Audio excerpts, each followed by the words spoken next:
There we go. That's much better. Good morning. All right. Well, shoot. I hope the mic filters didn't get messed up.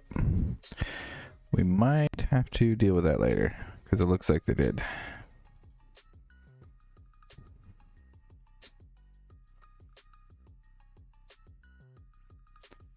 Okay.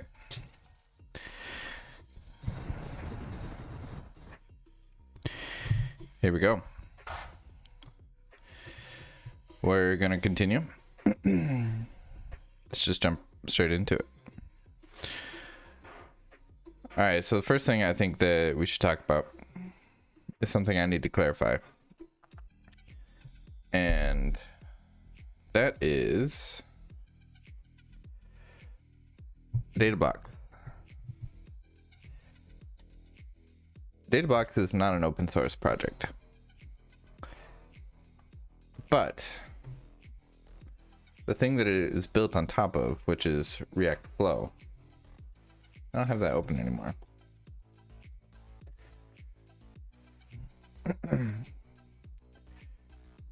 This is an open source project. So, DataBlocks I've been using as an example of something that you can build with React Flow.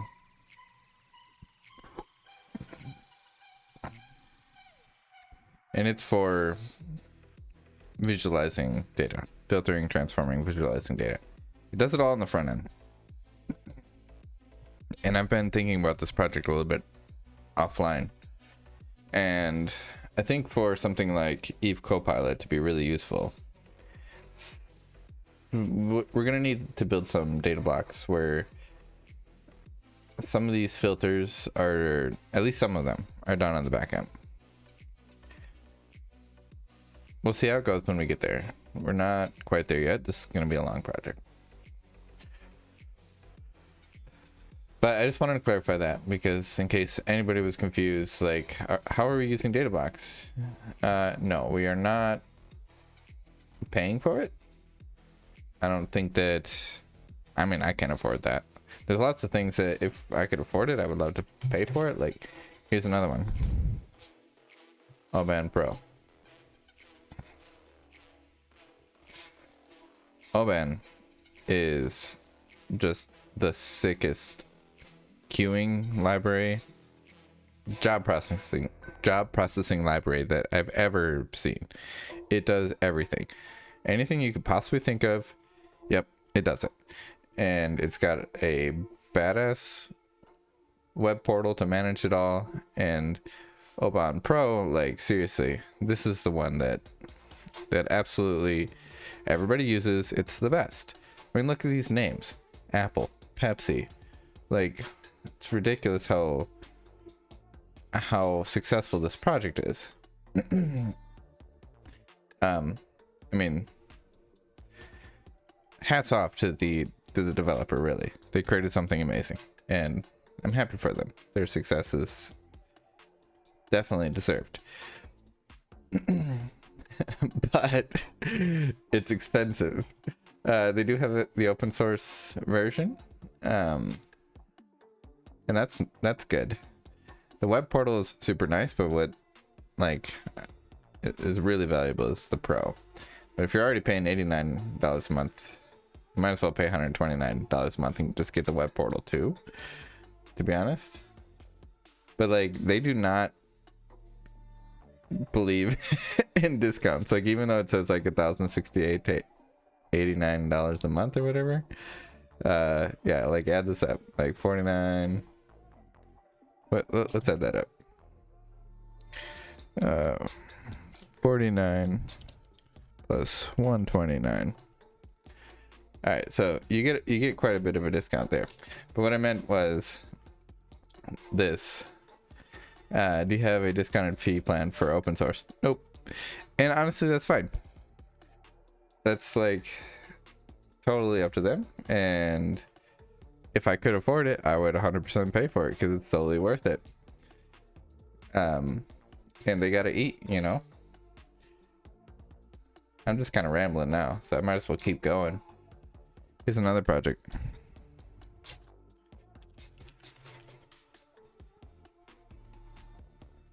Happy server. This comes from the Node ecosystem.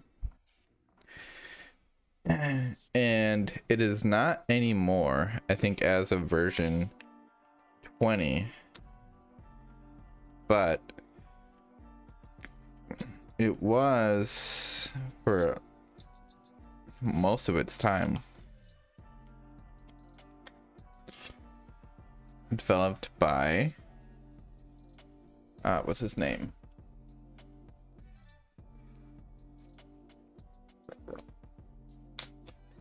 I got his face in my head. He's the creator of OAuth 2. And probably lots of things that you've heard of. But he created this web server, and he's used it. It's deployed at Walmart. Things like Brave are talking about it. It's used all over the place by massive companies. And it doesn't have a payment model like Oban does. He never really saw any money from it, which is just sad, to be honest. Aaron Hamer, that's the guy I was thinking of, creator of OAuth 2 and all that. So yeah, as of version 20, he's like, I'm out. And he kind of pulled out of open source altogether. And it's sad to see, really, because one of the most talented people in software, honestly. His mind is just different. And I got a ton of respect for him. I mean, I guess he puts his foot in his mouth a little bit sometimes. I don't know him, but I know his work. His work is good.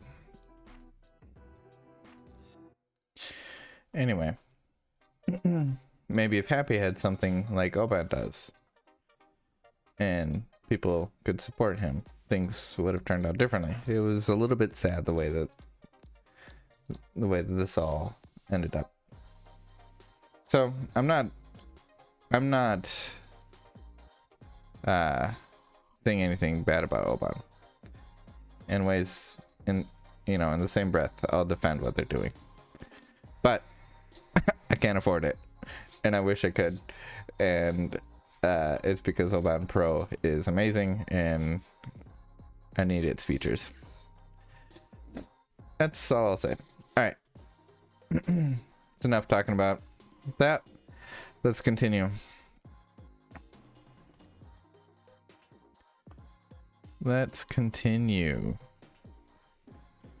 So where we left off yesterday, we're importing types. Specifically, we created an endpoint, or we created a client that calls these two endpoints, the types endpoint and I'll call it the type endpoint, the type details endpoint. So this one gives us a list of all the IDs, and this one gives us the detail for any particular type. Detail things like the capacity, description, group ID, market group ID, the name, and so on. So our first job is to kind of get all this imported into our database, and that's what we're working on. Let's do it. We started a little late today, so we gotta go. All right, the first thing is I feel like I did a terrible job explaining what I was doing yesterday, and it's partially because it's hard to think and write code and talk at the same time.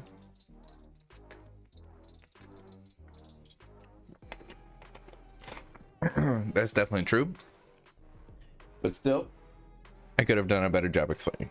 So I'm gonna try today. Maybe I'll pull out a Scala draw. Oops.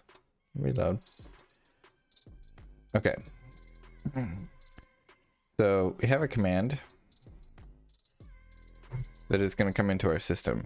A command is like an intent telling our system, hey, I want you to do this thing. So our command is record types. Yeah. All right. So we got record types. And it's basically inside of this command, it's going to have two things. It's going to have a date and it's going to have a list of IDs. Like the list of IDs will be the response from this types endpoint. So what our system is going to do then, when it sees that list of IDs, is the aggregate knows about all of the types that we've seen before, all of the IDs that we've seen before.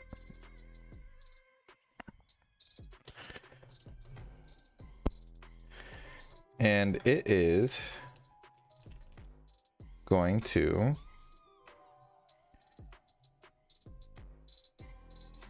do two things. It's going to look at the IDs in here. Well, actually, first it's going to look at the timestamp in here.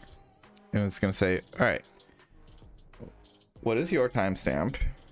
And what is the timestamp of the last command that I saw, like you? The last record types command that I saw. And if it's less than 24 hours, it's just going to ignore this command. We can adjust that window.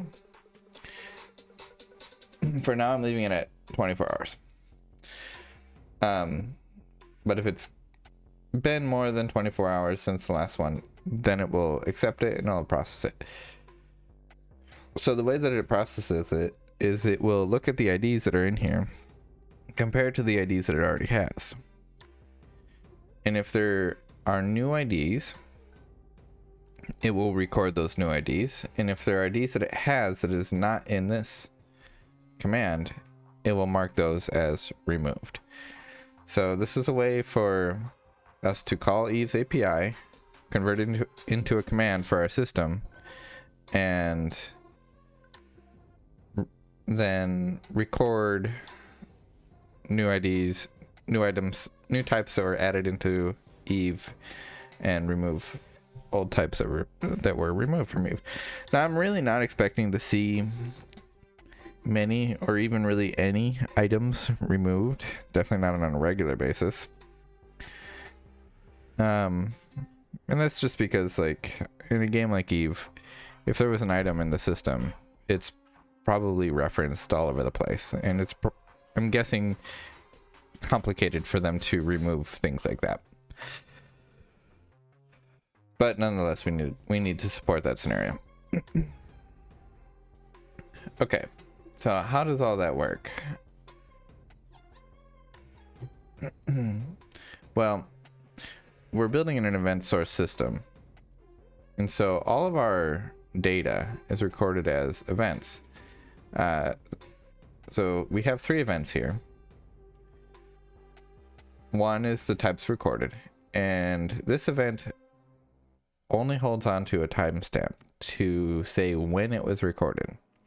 Yeah, that's it. Only says when it was recorded. And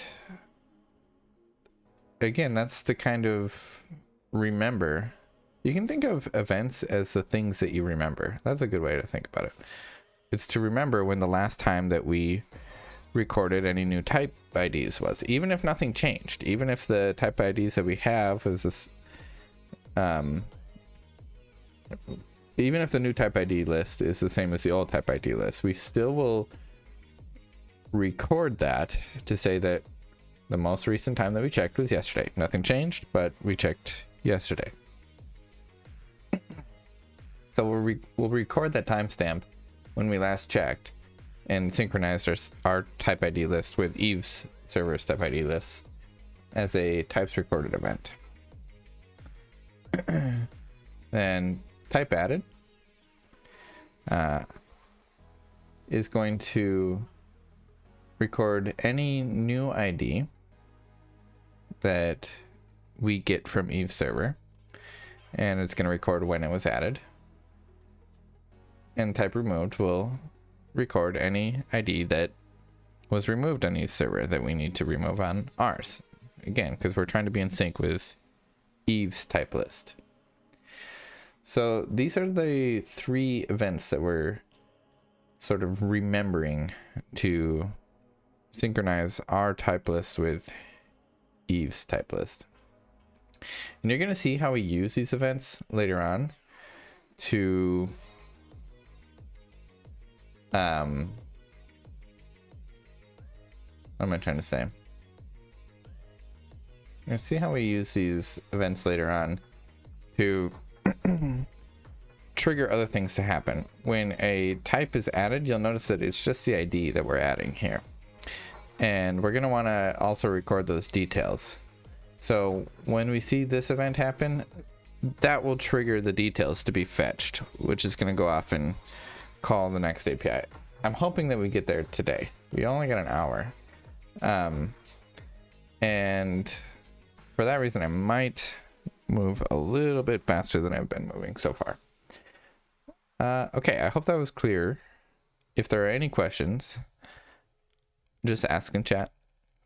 I'm going to do my best to look at chat. I'm not very good at this, so bear with me. But yeah, ask your questions in chat. I will get to them. I will answer them. I promise. Cool. All right, first thing we're going to do. We're going to subdivide our domain a little bit.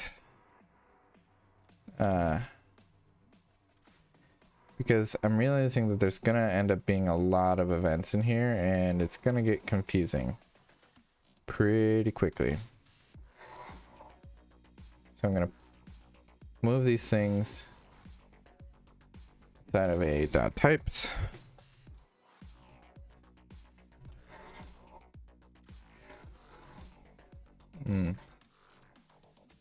Universe dot types.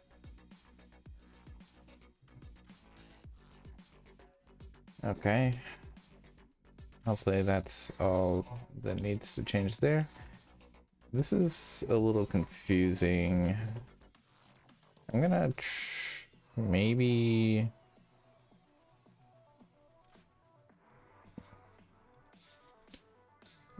just delete this domain folder. I was trying to explain this yesterday and I was like, wow, I'm doing a terrible job. I'm stumbling all over myself trying to explain why I have a domain folder there.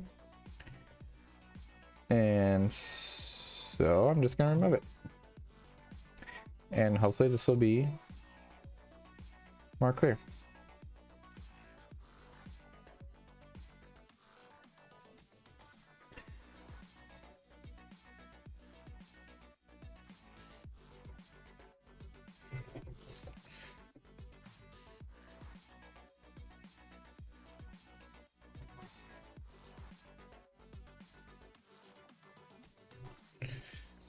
All right, let's see if that compiles.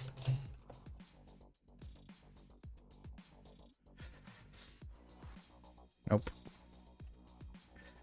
Module zstruct is not loaded. Oh, module zstruct is not loaded. Gotta go install zstruct. Hexdocs PM. This is where all of Elixir's module documentation lives. Basically all of it.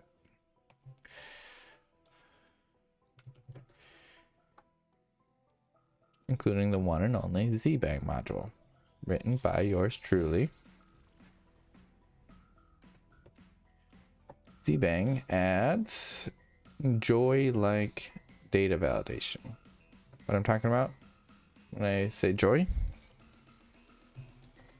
Talking about this project. Comes from the JavaScript community. Actually, if you're thinking, hey, this website looks a lot like the Happy Dev website, it does. Sideway Inc. This is also by Aaron Hamer. When I said the guy was very good software developer. I wasn't joking. OAuth2, happy, joy. Like, honestly, he's too good. It's not even fair. He needs to spread some of his genius around. Anyway. Z-Bang is a poor job. It's a poor job of like trying to do a similar thing in Elixir.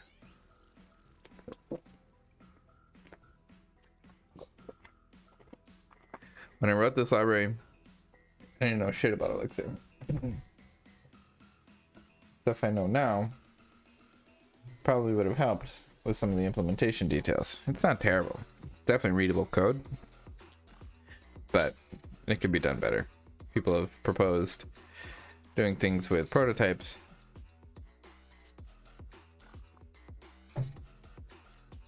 And they're not wrong.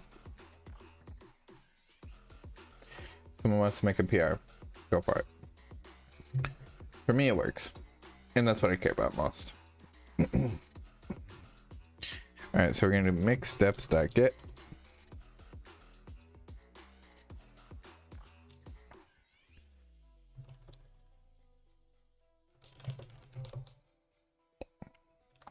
How am I doing?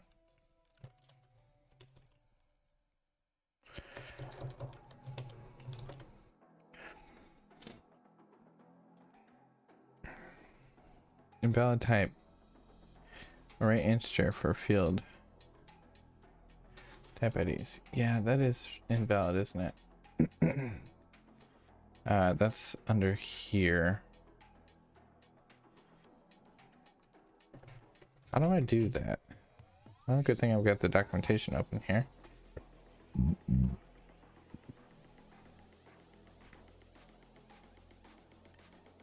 Map list. Items.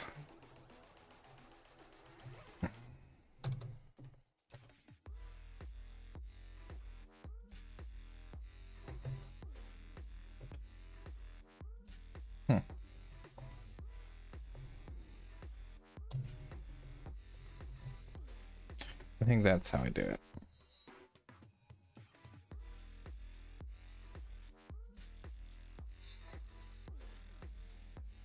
Okay.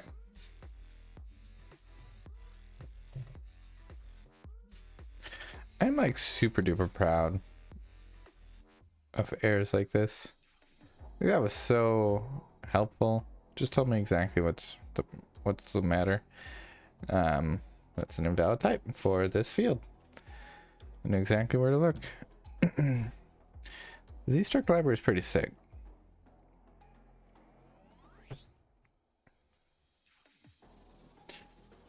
Alright, record types, module copilot command downloaded, cannot be found. Ah, that's right. We did not create a command handler module.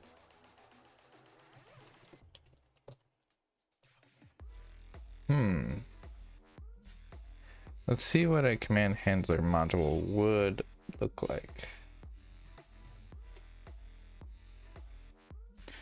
So I'm just gonna do this off screen for a second.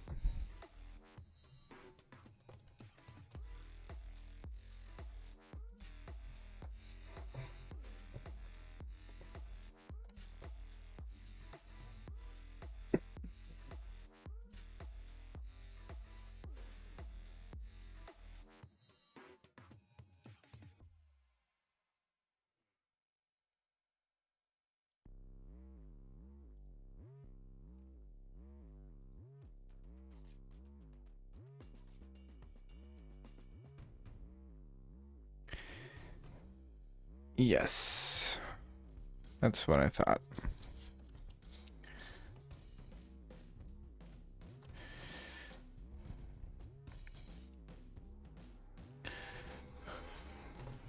Def module, copilot, not universe, commanded, command handler, do. And then we're gonna find a macro.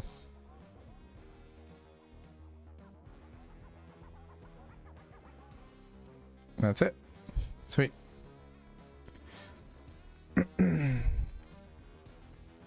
Boom. Alright, so that should be about it. So this is gonna give us this behavior and also alias the multi for us, which came in handy. We talked about multi a little bit yesterday. It's a way of recording multiple events for a single command.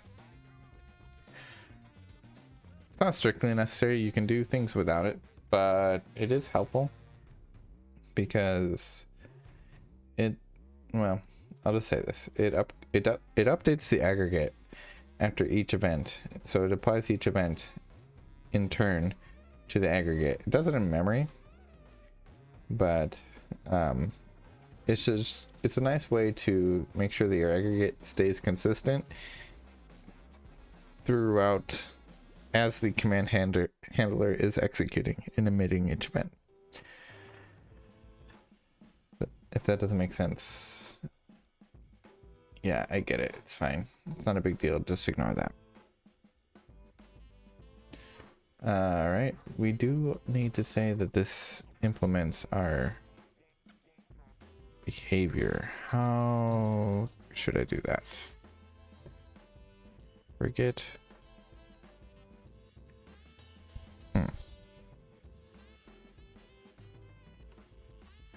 Nope, that's not what I wanted. All right, gotta do this again. Sorry.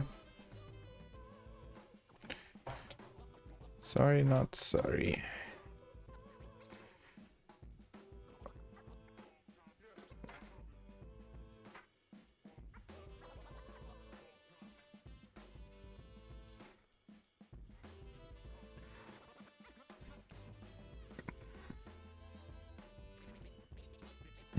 Just listen to the music.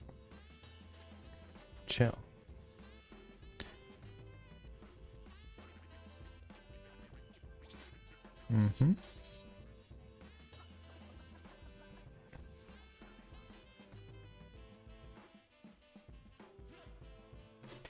This is what I was looking for. That is the magic annotation. Cool.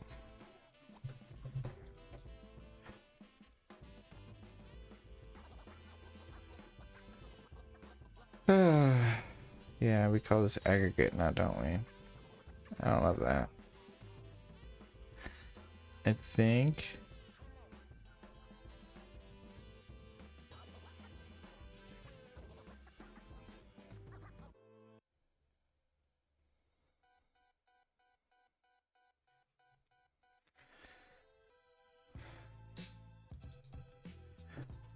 I'm gonna call this types. Really don't want to. Really want to call it aggregate.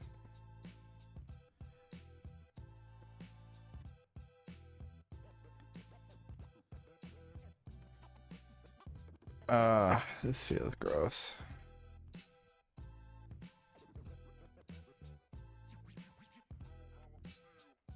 I guess it's not the end of the world. Whatever. You can always refactor code.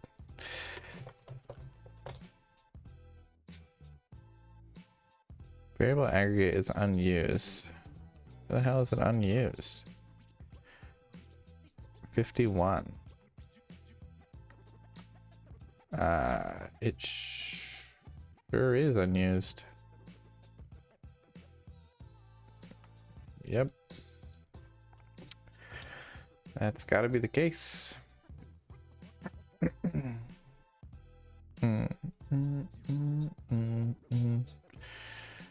Okay.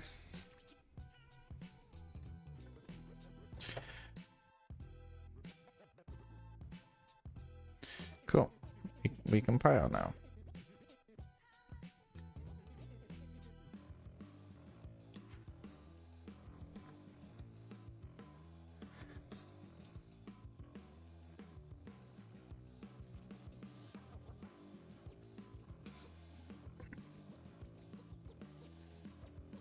All right.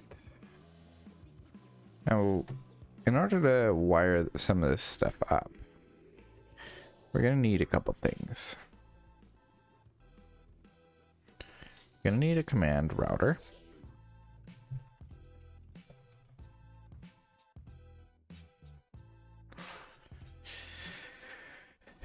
And we're going to need a type provider.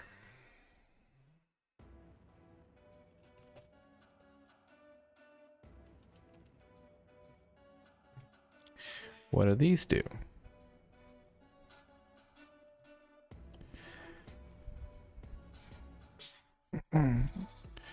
Well, the command router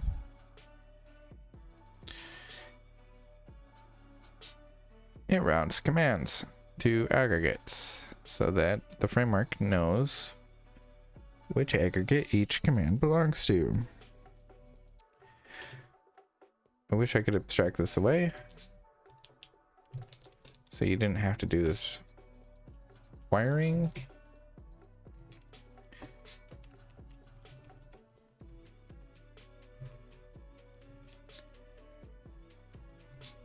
But it is what it is.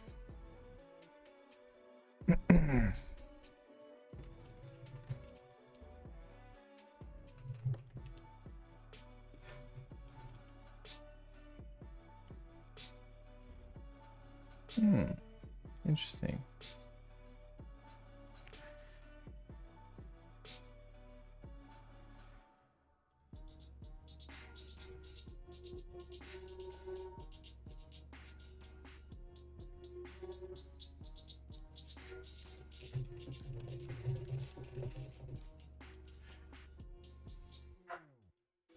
Sometimes when GitHub Copilot makes really bad suggestions, I feel like I made a mistake. In that way, it does sometimes waste time. Usually it's good.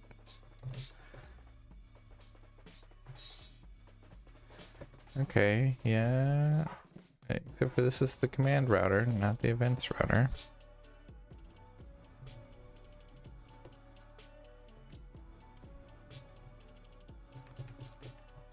This is the problem with calling everything aggregate. Man. Yeah.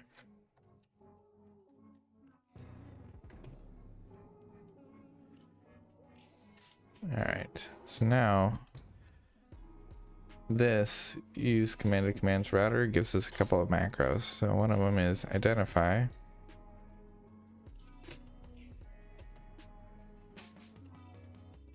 Aggregate by aggregate identifier. Okay, cool. And we're gonna give it a prefix. And the prefix is going to be universe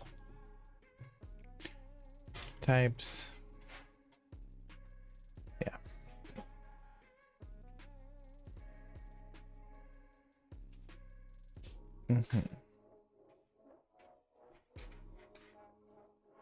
I only ever expect to have one of these, but nonetheless. Okay, dispatch the record types to aggregate.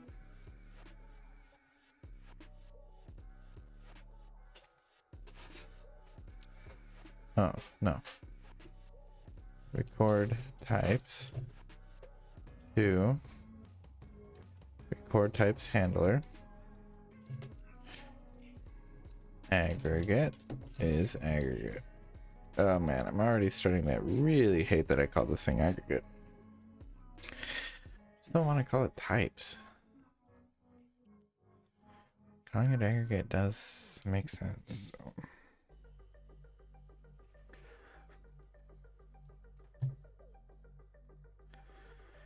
We'll see.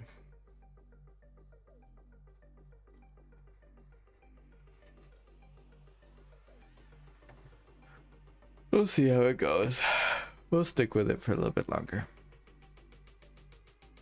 Oh, I did this all in the wrong file. All right.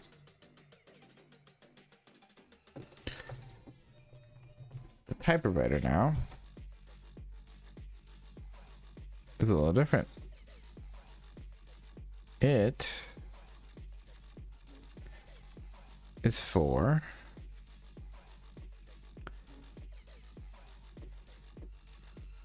registering event types. So we're not going to need the aggregate. We're going to need our 3 events. Our 3 events are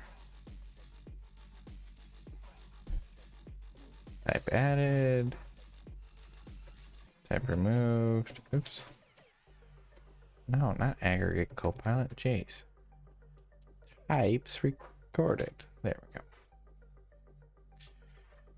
And then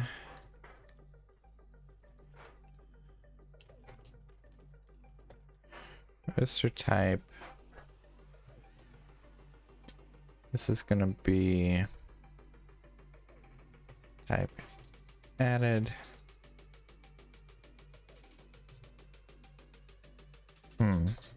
In the past, I've actually just put the full complete name here. I think I'm going to do that. There's a reason.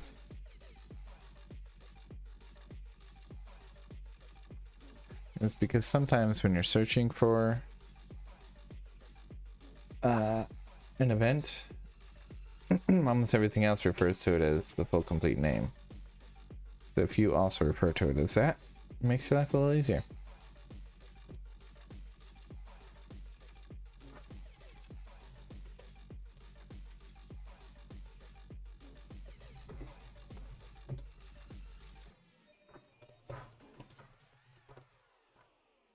All right. And then this is gonna be, well, this is gonna have to be a custom thing. Copilot commanded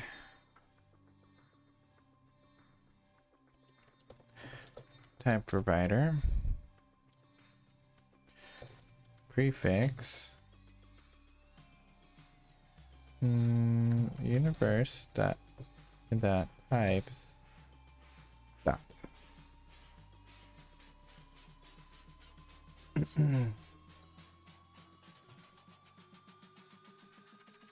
All right.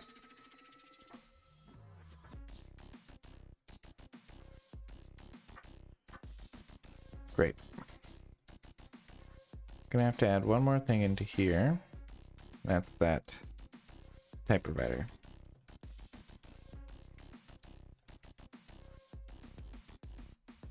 Oh, I guess I already have it. I didn't fill it out though. All right, let's go see what we do there. What we need to do there. Hold on. Comments? No comments.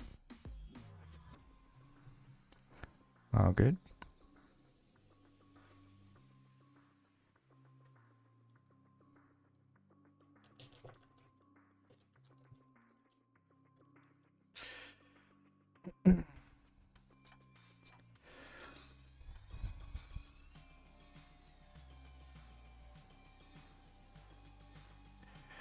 Bum, bum, bum, bum, ba-dum, ba-dum.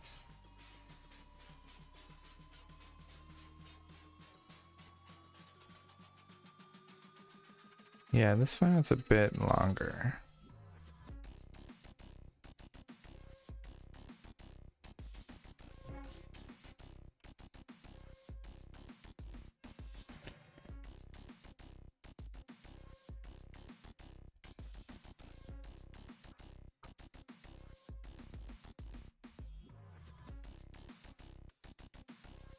See if we can get this to work.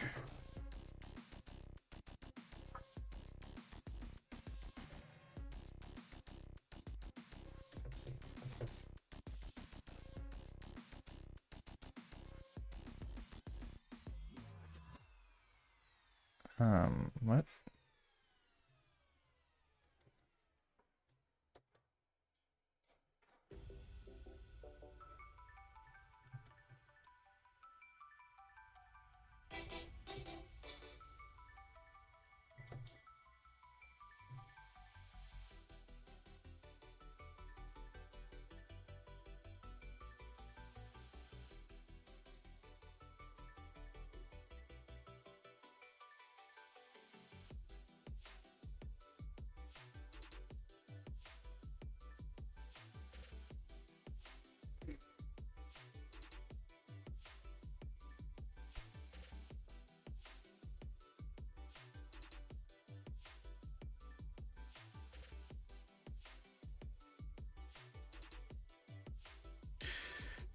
Registers the mapping for my names.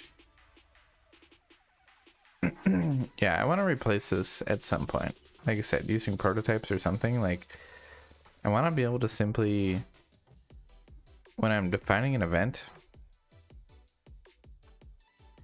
like say, okay, this is an event. Instead of just giving the aggregate identifier here, just give it the aggregate. And then also maybe give it like its name.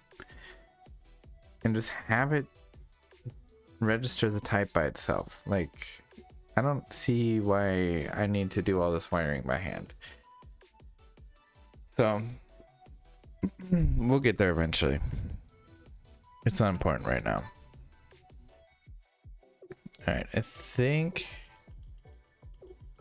that's everything we need. So let's just do a quick mix compile. All right, EVE Copilot. Well, Copilot commanded lib Copilot universe type provider. Oh shit, these are supposed to go inside of the types folder.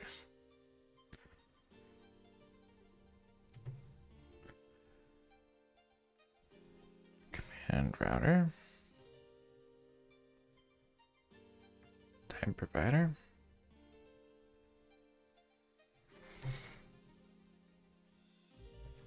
Okay, what's the problem here?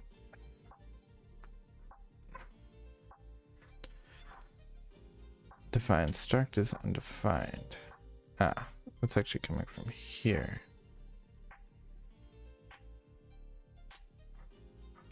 I don't have a helpers.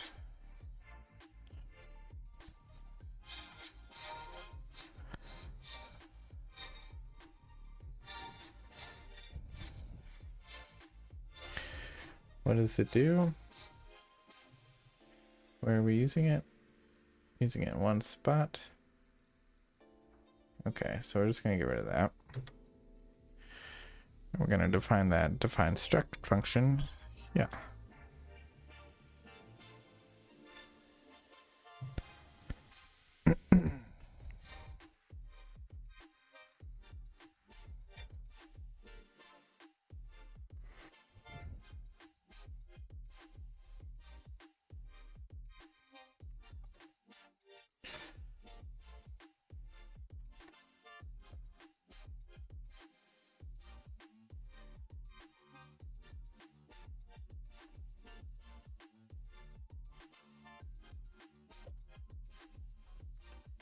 All right, what does this do? Okay, cool.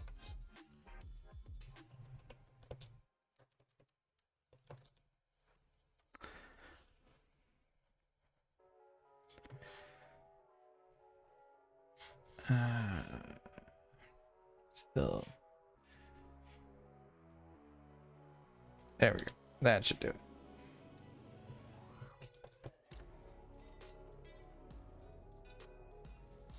Cool.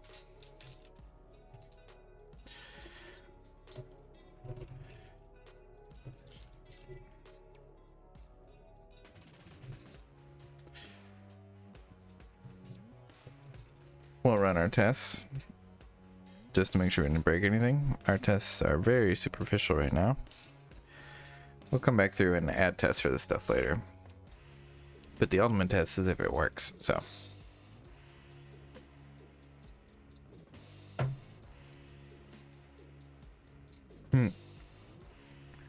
We're still making requests to EVE's API in our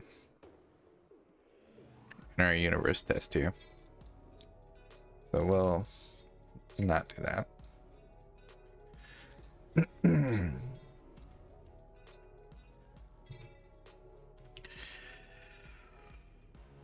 Okay.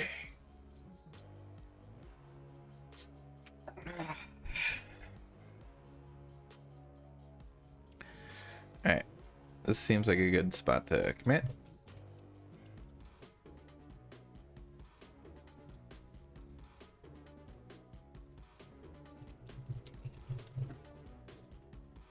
add universe types domain.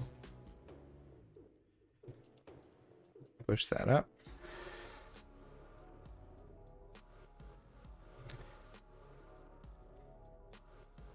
All right, our next domain. Well, still the universe domain. Our next subdomain, I guess.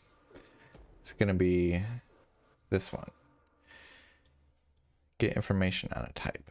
I'm gonna call this type details.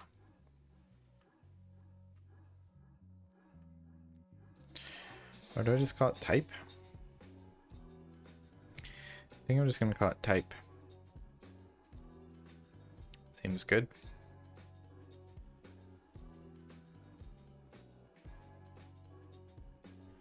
So, new directory, type.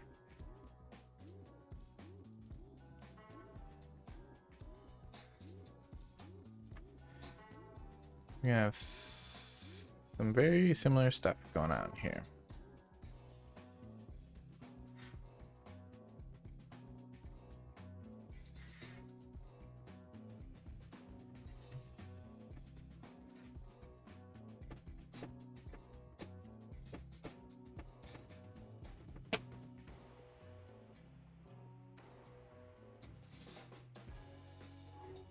So this is going to be the type aggregate.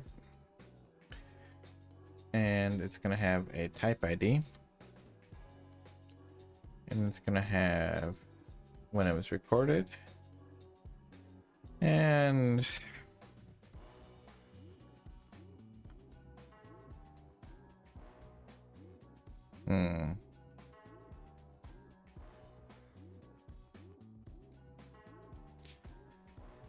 let's go with checksum.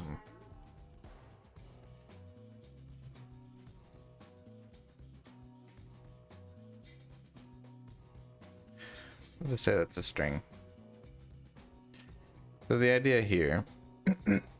Oh, actually, I didn't finish the other aggregate. I need to do something still. Need to apply the events. That would be really good. That would be really good. Given it's the whole point of the aggregate. So. Oops. Sidetracking a little bit here. A unit test would have caught this, by the way. Alright. So we're gonna need to import or alias our events.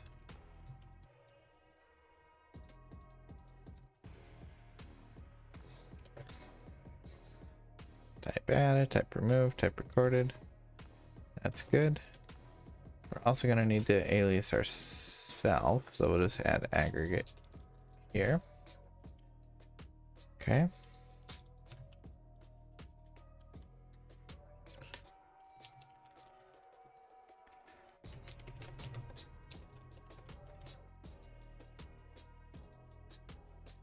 Then we're going to do types. We'll do it in alphabetical order, even though it's not the order that the events will happen.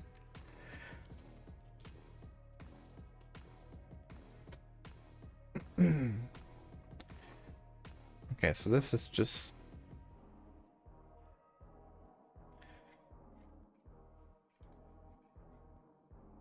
is this smart? This seems smart.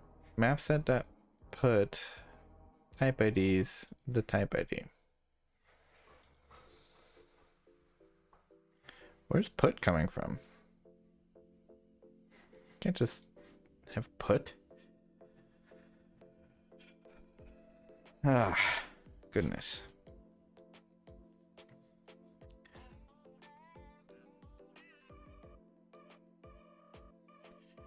Yeah. This first one is gonna have to be map dot update the type IDs, and the way that we update it is with this function here, map set output.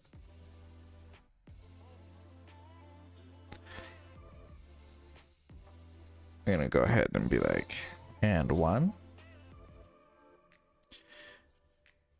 and then grab the event type ID.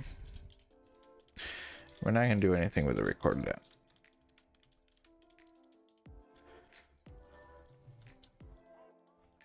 Now for type removed,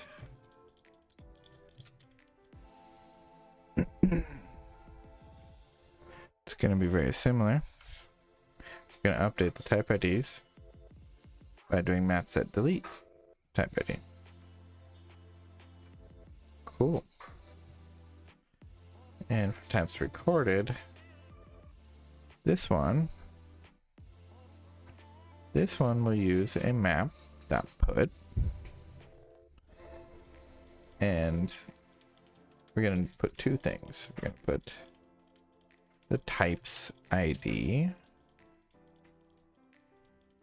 based on the event.types ID. Then we're also going to put the recorded app based on the event recorded app.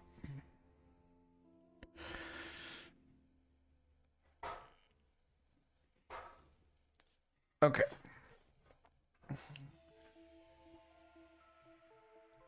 We might get into this more later, but this is kind of the crux of event sourcing.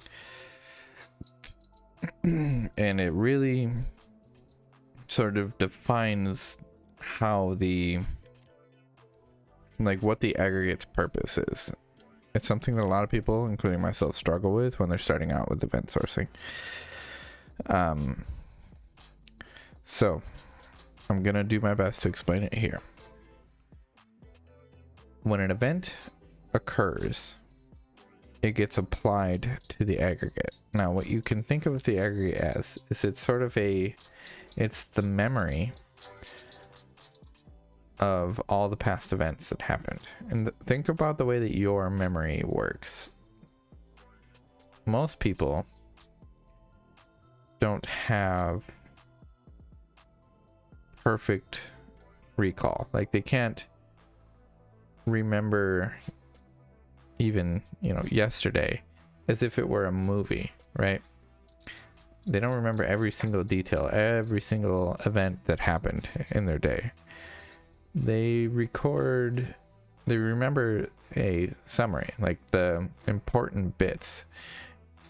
And in general, the things that you remember the best is the information that is going to be useful for you for decision-making purposes in the future. For example, if you remember what your bank account balance is, that's useful information to remember, because then you can make good decisions about things that you can and cannot purchase.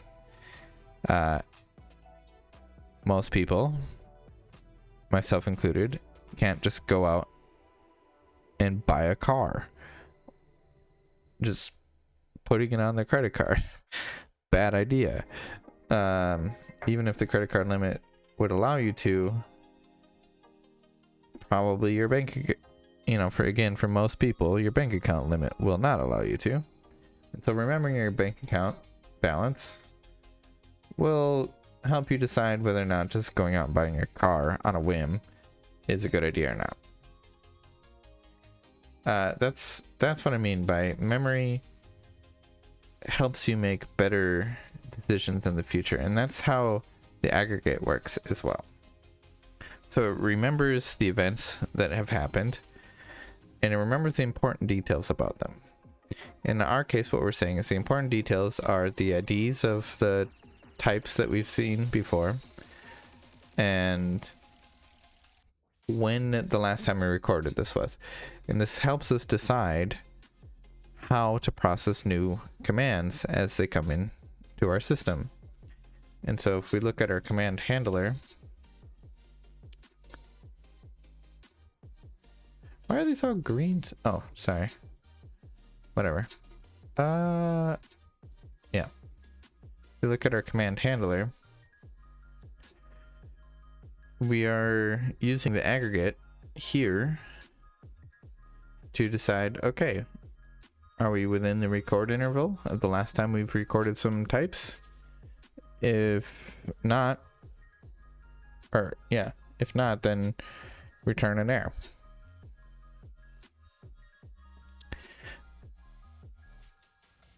Otherwise, we are using the aggregate here and here to decide which IDs were added and removed.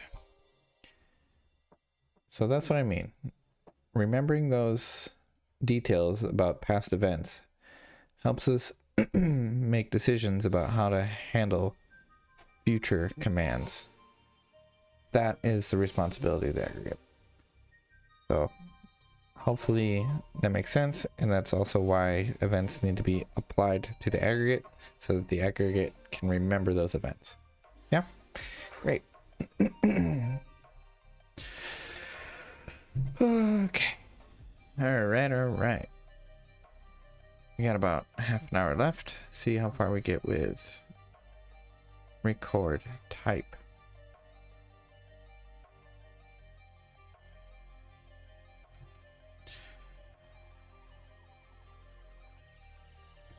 I'm gonna say record details.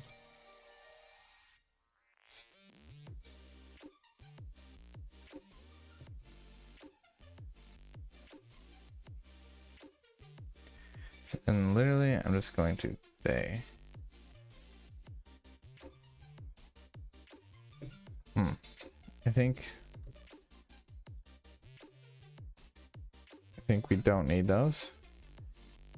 I think we just need one, and we're gonna call it details recorded.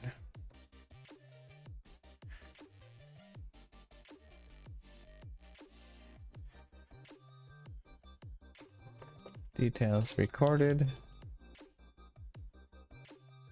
Our aggregate identifier is type ID, and we'll add some more fields here in a second.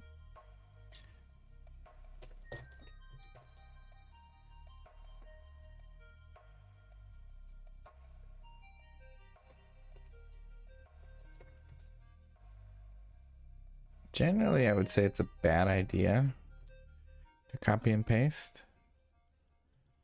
You know, people frown on that.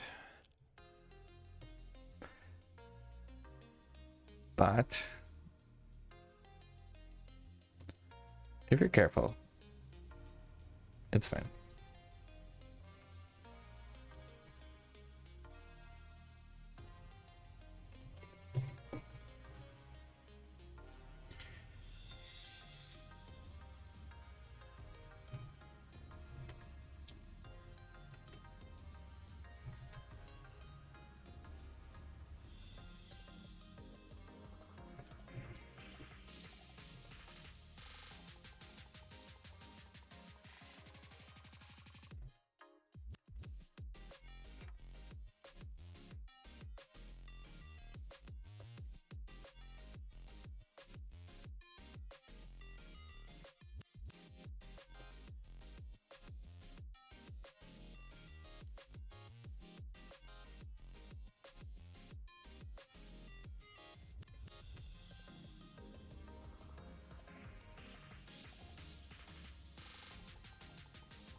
Okay. what am I thinking here? Well, actually, hold on. Let me just round out this up. Types, record details, recorded app, type ID. Yeah, let's just search for the word types because. Wow.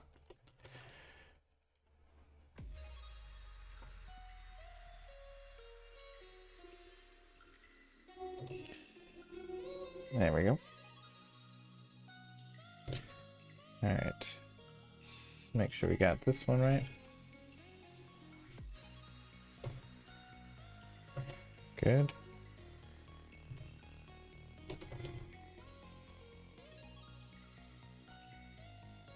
Let's do our command router. Type. Okay. For details.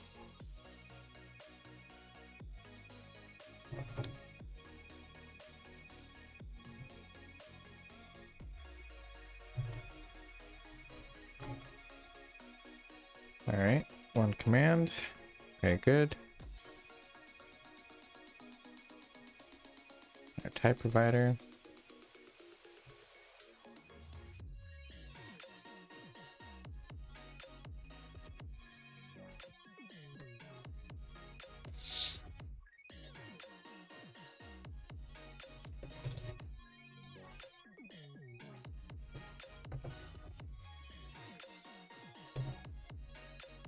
Beautiful. All right, so what's in my head here? Let's start at the aggregate.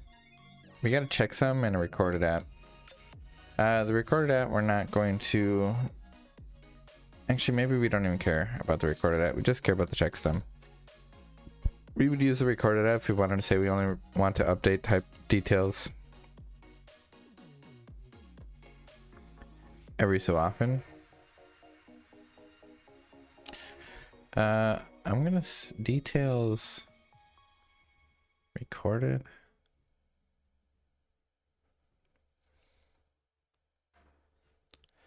That's fine. Naming doesn't matter too much.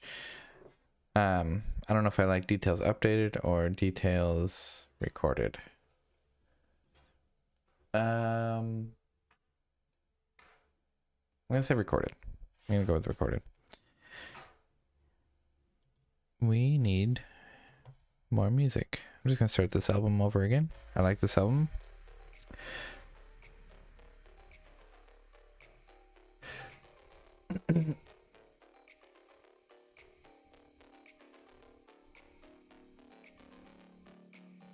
Alright, so the point is every so often there's gonna be a command that's gonna come to our system that says record details for this type. And that's gonna get handled. Basically what's gonna happen is we're gonna validate it. And actually we do need to maybe record details here, because what we're gonna say is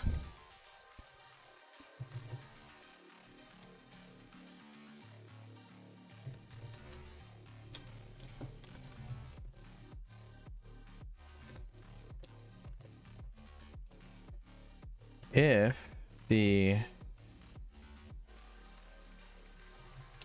aggregate checksum equal to the command checksum, we can do this with pattern matching. We'll talk about pattern matching right now. How about that?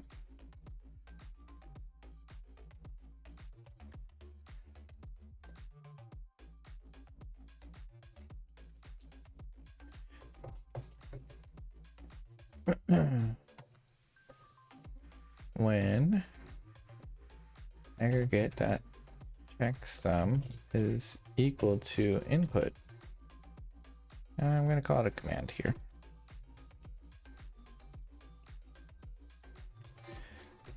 Command checksum. We're going to say that's an error.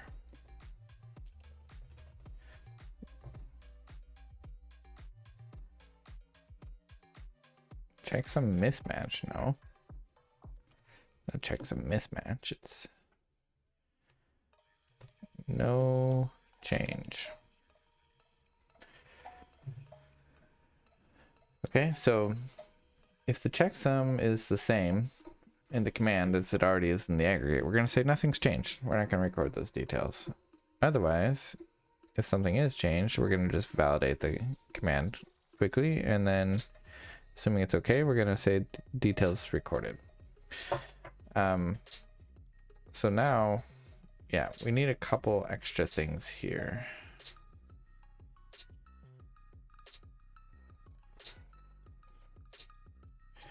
We need to say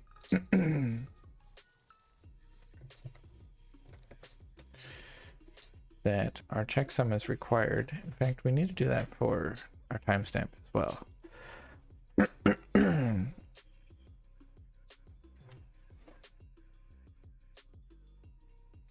Okay, that's better. A checksum is required. We're also going to have a field, which is just a map called data. And that's also going to be required.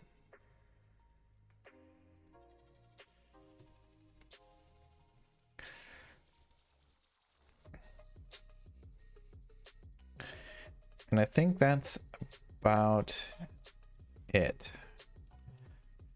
These two pieces of data will go into our event here. When it comes to events, we don't say things are required because events happened. It doesn't really matter if you don't like that they happened. They happened. You need to process them. And that's one of the most difficult things about event sourcing. So even if our data is wrong, it still happened.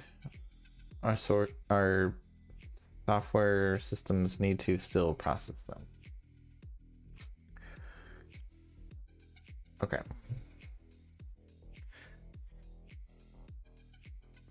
So our aggregate then is just going to have a checksum.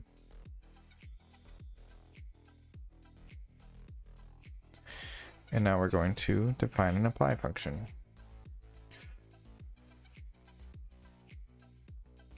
It's going to be kind of similar to this one. I'm going to just use that as an example to work from.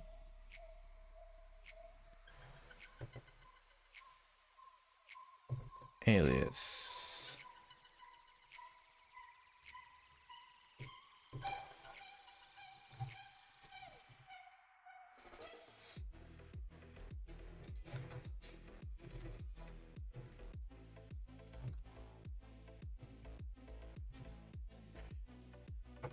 Okay.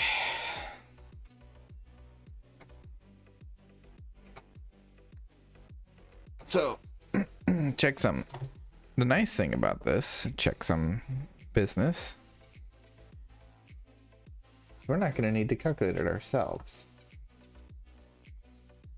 When we get our response, it's going to have this data in it, which we will of course record. But it also has an e tag. So we're gonna use that as our checksum. And hopefully Eve does e tags properly.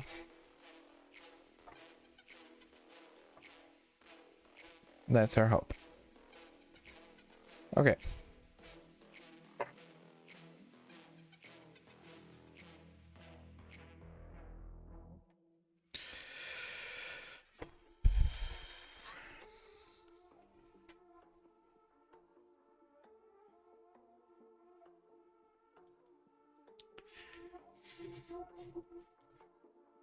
We're gonna compile, format, run our tests, and see if we can check this in.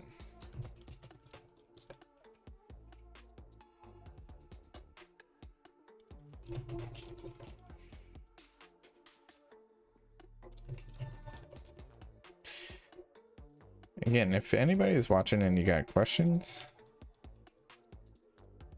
feel free to ask in chat. If you're watching a VOD,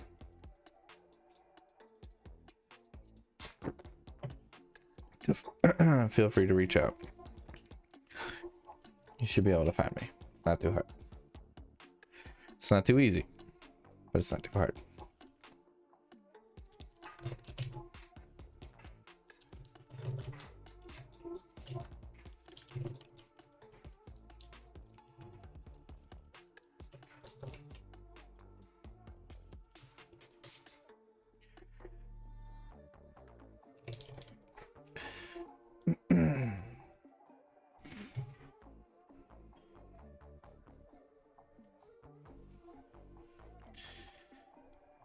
Okay. Next thing we're gonna do is talk about read models. So the system that we're building is a CQRS system. And what that stands for is Command Query Responsibility Separation. And so the right side of this, what that means is that the right side of the system, as in WRITE, is separate from the read side of the system. Command is the right side, and query is the read side. Excuse me.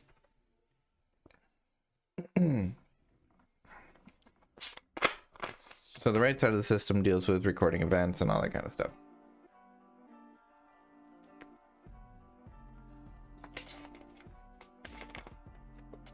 And the query side of the system deals with using those events to create read models.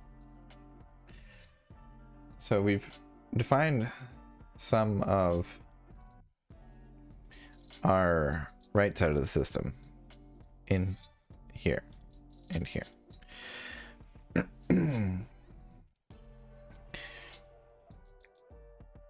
Now we're gonna do some of the read side of the system, the query side. And I'm not 100% sure how I want to organize this yet. For now, I think what I want to do is I want to put the read models kind of co-located with their rights. I think that's gonna work out well. So I'm gonna make a new directory here called projections.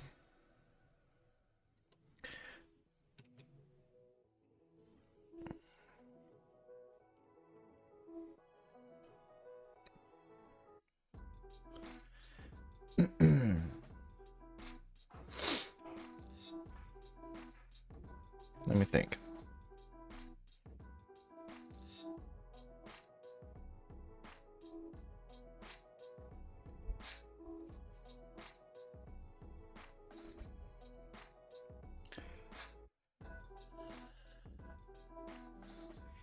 Copilot universe type.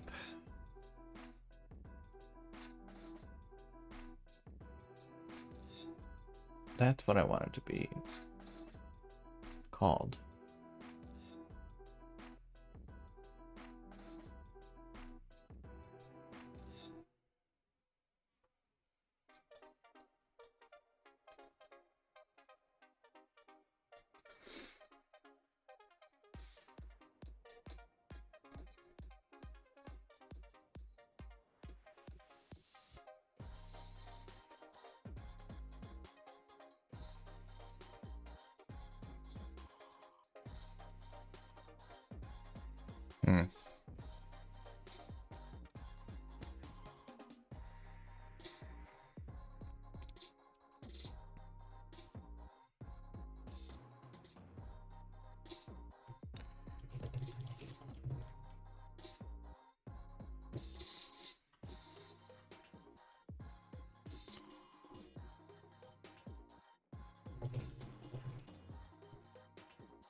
I'm gonna break the rule about naming your modules again, because I'm more clear about what I want the name of the modules to be than I am clear about where I want the code to be.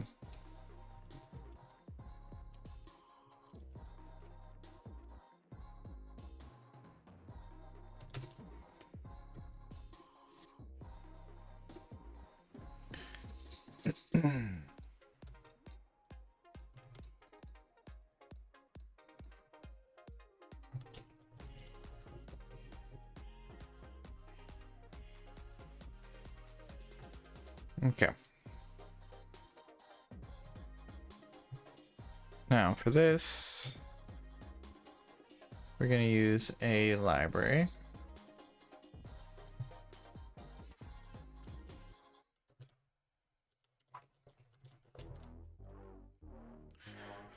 Called commanded ecto projections. If it wasn't clear, maybe it's not.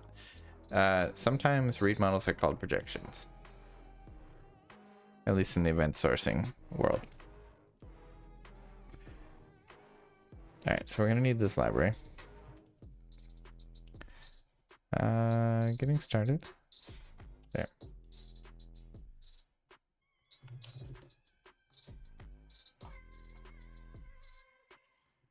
Put this into our mix folder here.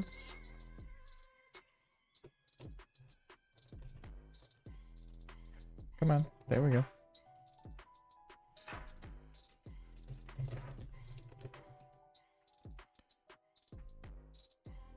All right.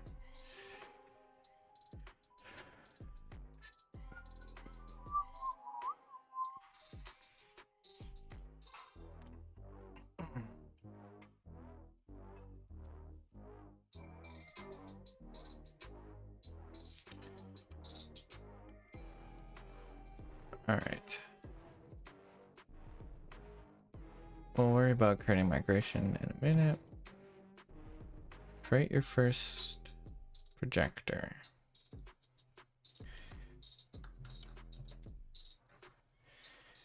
Yes.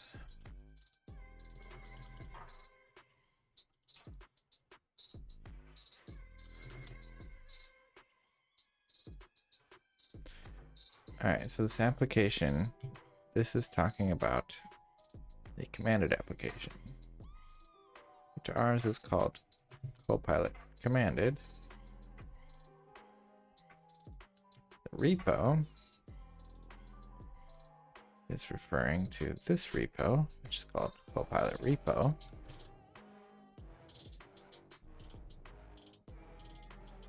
And this is going to be, name is going to be Copilot Universe Type Projector.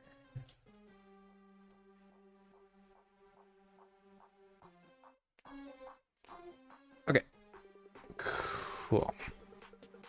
As far as I know, that's all we need. Let me just double check.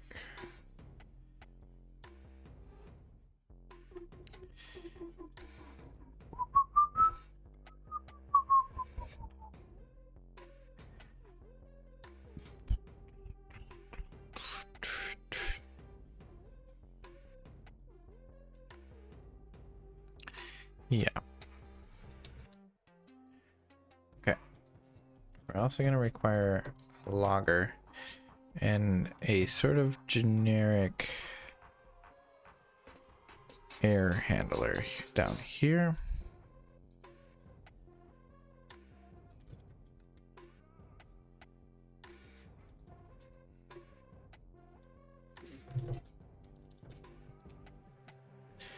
So we're going to say universe type projection failed, event error failure context.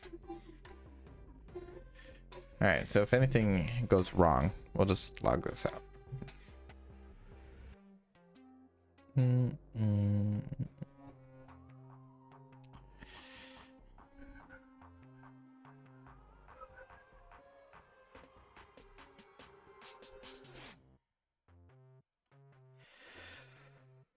Okay.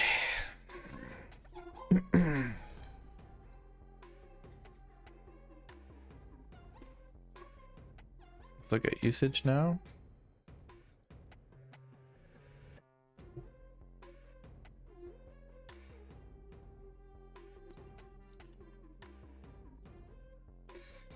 All right.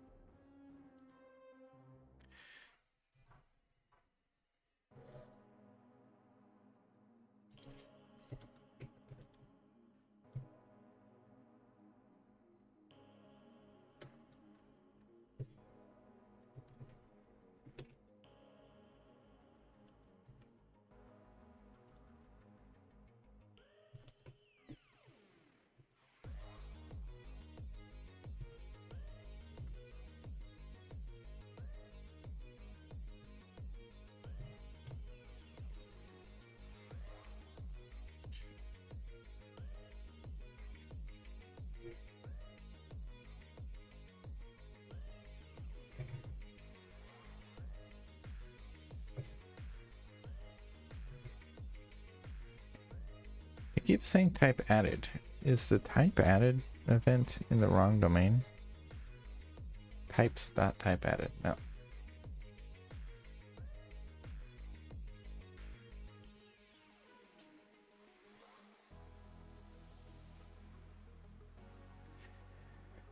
Okay.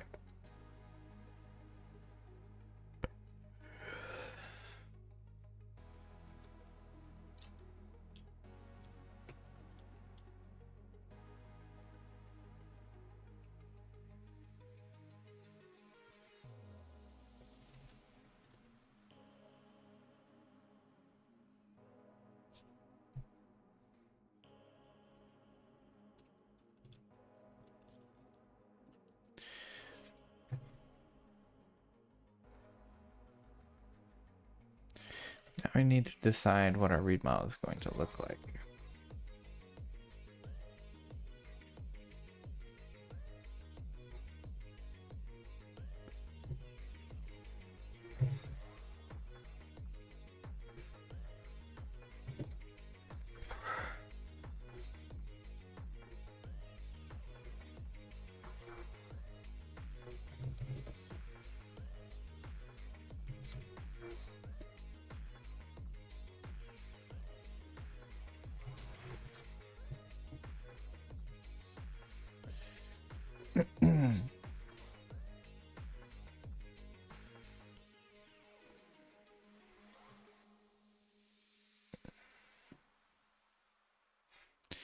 All right.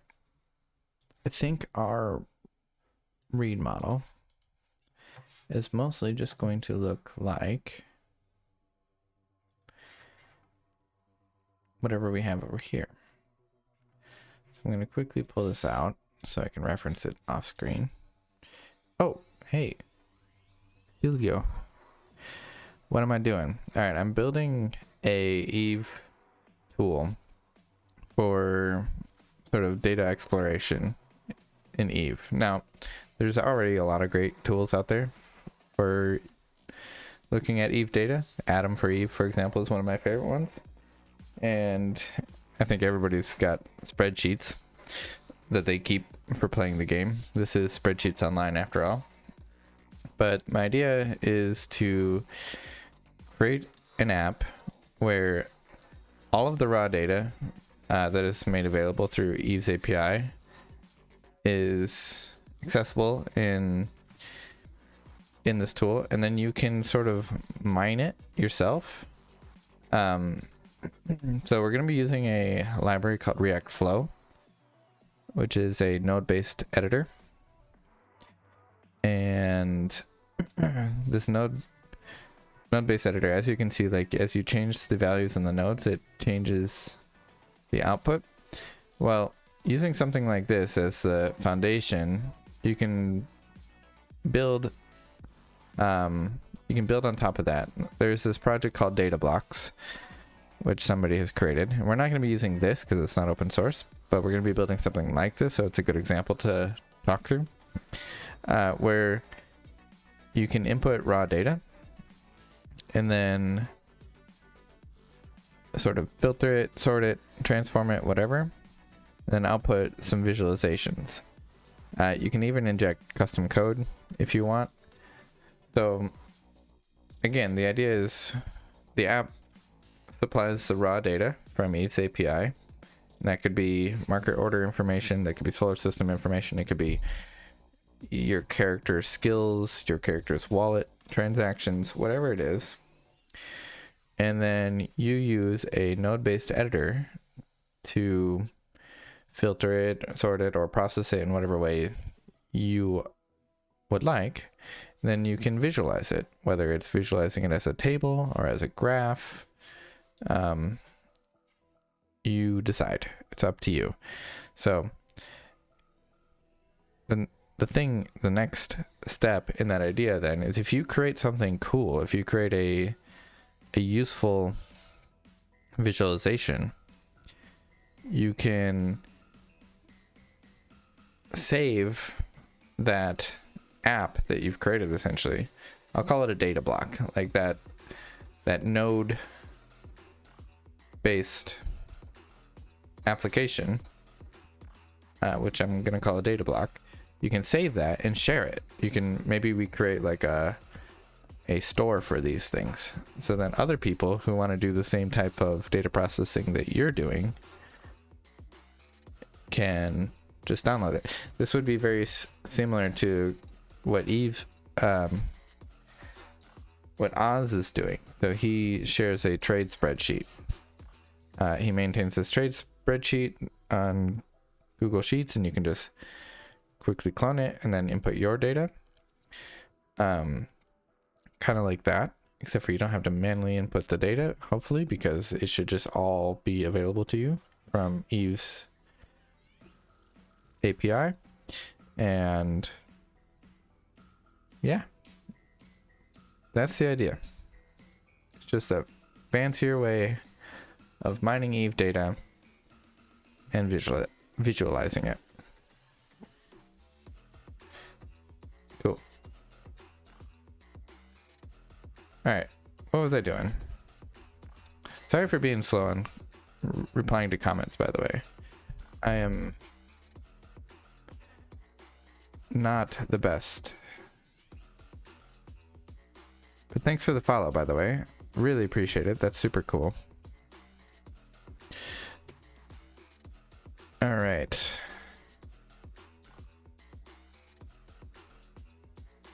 Where are we at? All right, so we're creating our read model. Yeah, that's right. So we want to create the read model to basically look like the data that we're getting from the API.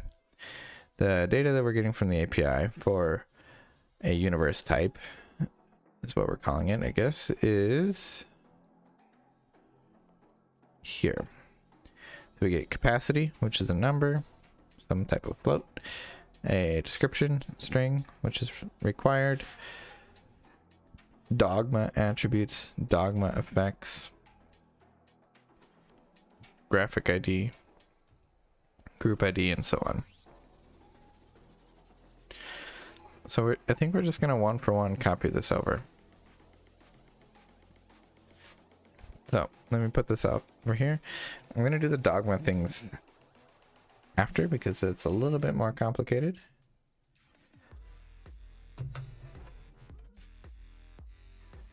But we'll start out with capacity. By the way, oh, hey 3B1 duck. Isn't the ECI down? Is that what this is reaching into? I mean, I don't know that it's down. So let me do this. I have created a little test here. This is calling two easy endpoints. So the first one here, oops, this one gets all of the universe type IDs. So it's calling this endpoint here, which gets a list of type IDs, and I'll run that real quick. So we can see what we get.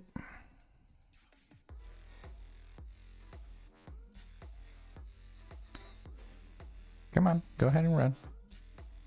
It's gotta compile first, I guess. All right. So you can see here, we got a response from them and gave us an E tag. It's a 200, and we have a list of type IDs. So then if we just take one of those, let's just take this one here, we can get the details for that type.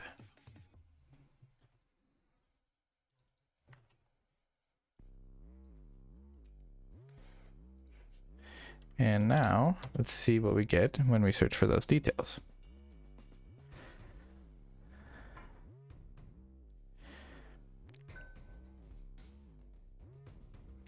So this thing is a blueprint of some sort, a compressed onyx ochre blueprint. Cool. Anyway, if you know something I don't, let me know. But So far, so good. The easy API seems to be working.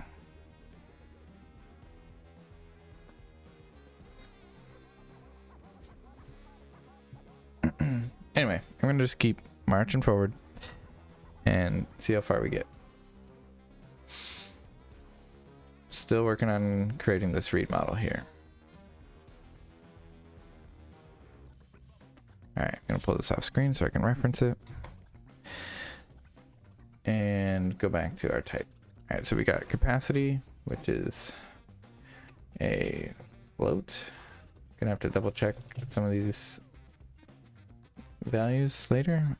Description, which is a string. Wow. Oof, look at that. Copilot is freaking cool. I have no idea how I figured out what I'm doing. Group ID. Yep, that's the next one. Next one might be icon ID. Let's go. Market group ID. Yep. Mass. Let's go. Packaged volume. Oh. Okay. Packaged volume. Yes. But after name. We're going to do name first. All right. So after package volume, we've got portion size. Okay. Whatever that means. Published, whether it's a Boolean or, yeah, that's a Boolean, I mean. Radius, float, very cool. Type ID. And volume. So that was sick. Could have been days since I read something about it. All right, yeah, if you've read something about this going down, I mean, I would definitely like to know that. That would have major implications on this project. Could you link in chat and I'll check it out? Honestly, like I played EVE in like 2012. I think that's when I started. Long time ago, or maybe 2014, something like that. I played for a long time ago, and then I stopped. And I just started picking it up again last week, and I forgot how much I love this game. Like, it's so good. In that time, though, I learned how to program. So back in those days when I was in high school, I used spreadsheets like everybody else. And when I came back, I was like, you know what? Oh, and actually, they didn't have an API back then. So this kind of thing wouldn't have even been possible. So I came back, and in the meantime, they've got an API. I learned how to program. So I'm gonna try to replace all these spreadsheeting that I used to do with some cool custom tools. Yeah. All right. Anyway, link me if you find what you read the other day. So, anyways, going back to this, our read model is set up. That was easier than I thought, but just to go over what I was doing here, I'm basically copying the data that we get out of this API, and we're gonna need to do the dogma attributes as well. Actually, we'll do that now, but copying the data out of there and creating a read model that reflects all that. I think it got everything right. So let's see: capacity, description, string, graphic ID, group ID, those both are integers. The icon ID also an integer. Marker group ID, integer. Mass is a float. Name is a string. Package volume is a float. Portion size is an integer. Published is a boolean. Radius is a float. Type ID, integer. Volume, float. Cool. Let's do the dogma stuff. So that is going to go here. Field. Dogma attributes. We'll just call it a map for now. Dogma effects. Also a map. All right. So that's going to be our read model. Now the next thing we need to do is we need to create a SQL table for this read model to get saved into. All right, so go back here. I think it was under getting started. So we're going to use one of these. Mix scripts.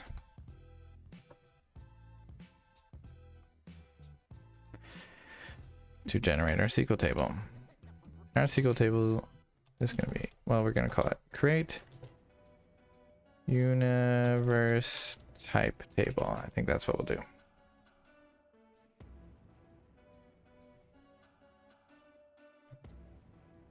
Event is unused. Where is event unused? Oh, here. Yeah. Yes, we know.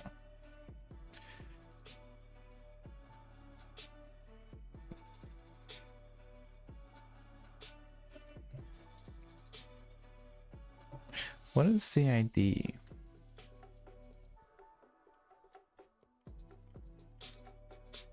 Type ID. Oh. Yeah, this needs to be our primary key. So let's fix that real quick.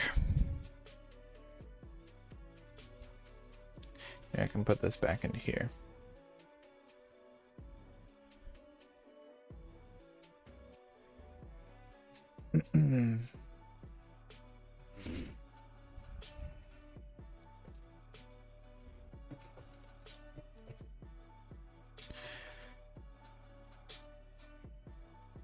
Sorry, I just need to quickly see how I set up primary keys in ectoschemas because I can't remember. I'll need to reference something I've built before.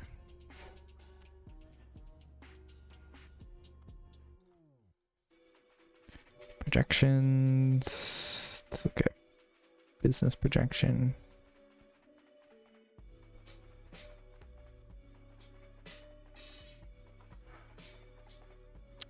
A couple other things. We're going to want to put timestamps down here. Okay.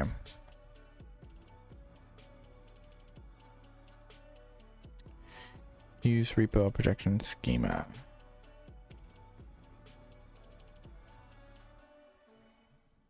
Projection schema, what do you do? Not a lot. Use ecto schema, we've got that.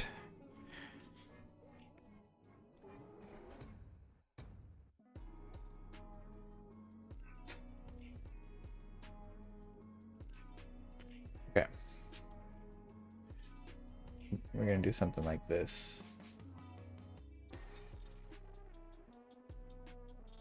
Primary key is gonna be type ID. It's going to be an integer. Now, I don't remember if I need to include that here then. I think not. So our inserted at, we're going to call that created at, updated at. Foreign key type, I'm not going to say anything about that. We're going to derive a JSON encoder. That'll be useful later for sending these read models to the front end.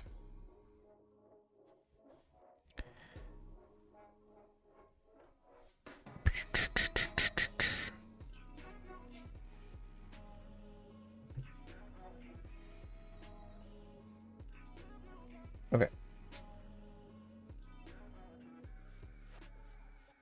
So now we need to put this data.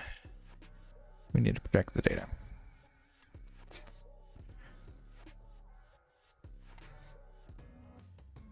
Let's look at some examples that I've done before.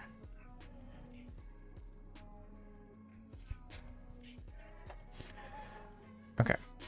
So we ran this generator.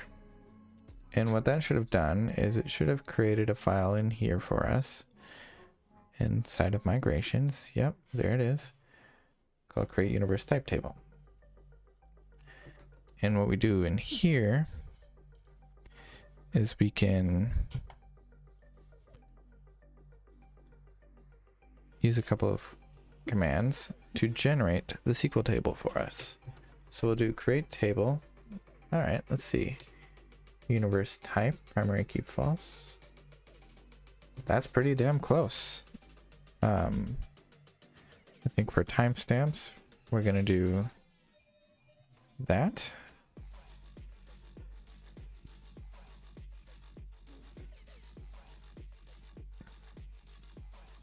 And I forgot that you can use atoms instead of strings, so we'll do that as well. Okay, so our table is going to be called universe type, primary key false, so we got type ID, it's going to be integer, primary key true, capacity float, description string, dogma attributes map, dogma effects map, graphic ID integer for those, group market group ID integer, mass float, name string, package volume float, portion size integer, published boolean, radius float, volume float. Okay, that should be good for our SQL table. And now in our projector, what we need to do is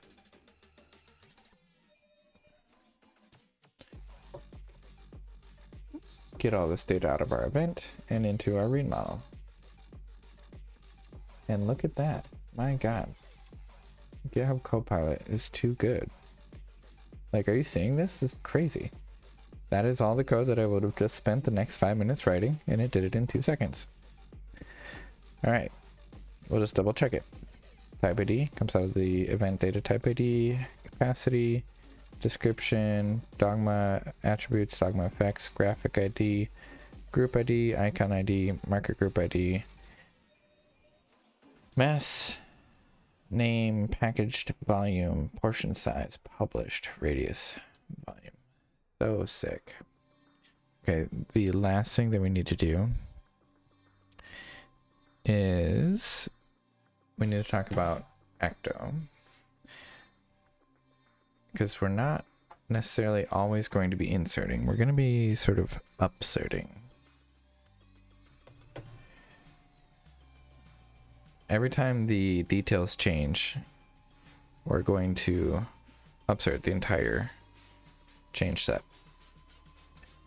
Okay, ecto upsert. Constraints and upsert. Table, table, table.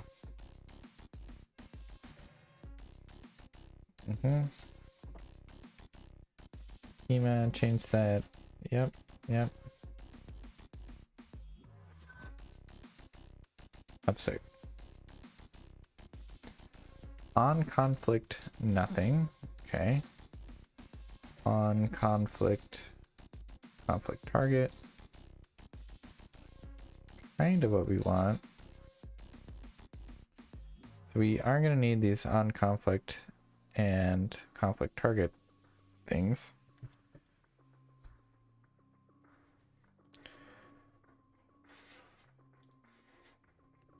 And those will go there. Our conflict target is going to be our primary key, so that's what it's going to use to decide if it's seen this type before, this universe type before. And the next thing we need to do is decide what to do on conflict. On conflict. So arrays, nothing. That's not the most helpful.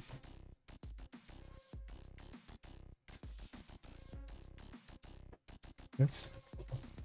On conflict, exclusion constraints, I guess. No.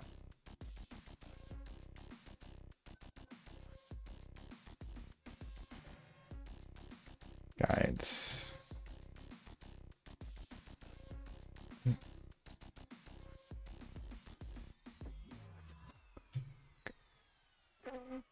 see if it's in here.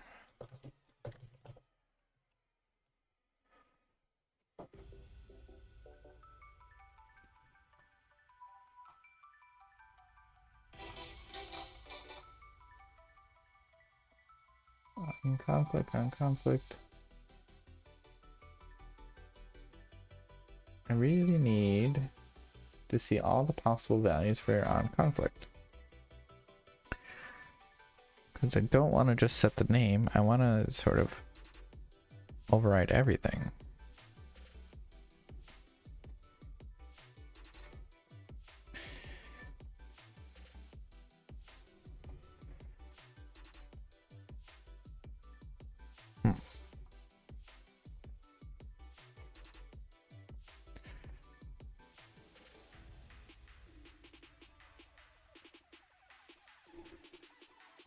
Vector accepts the on. Let's look at the insert documentation.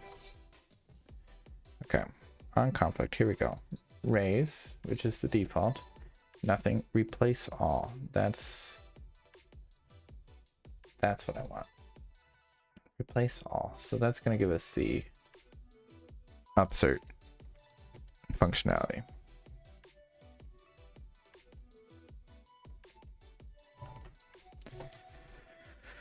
Okay, great.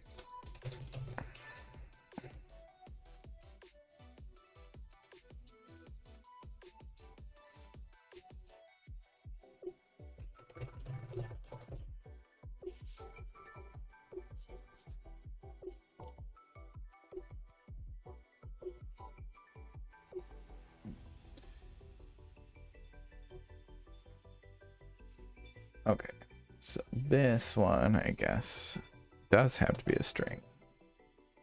The other one can be an atom. This has to be a string.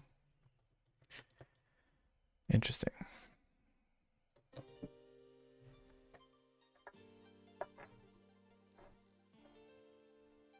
Okay.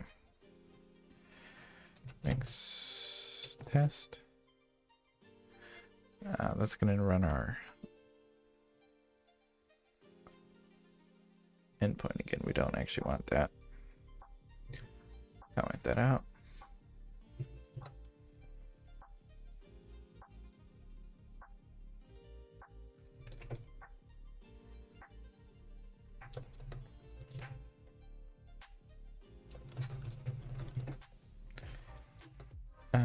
Add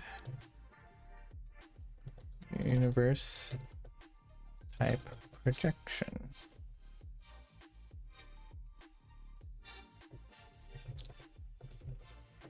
Okay, the next thing we need to do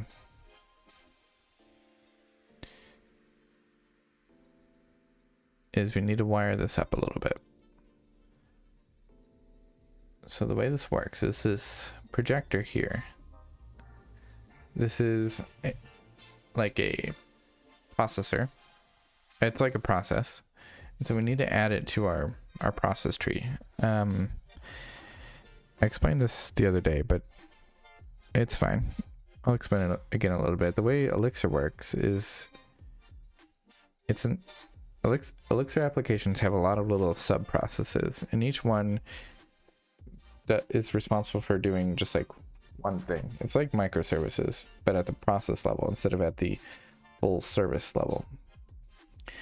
And if you're familiar with Kubernetes and its relationship with microservices, in the sense that a microservice might be a Docker container, and if it goes down, Kubernetes will notice that and just restart it.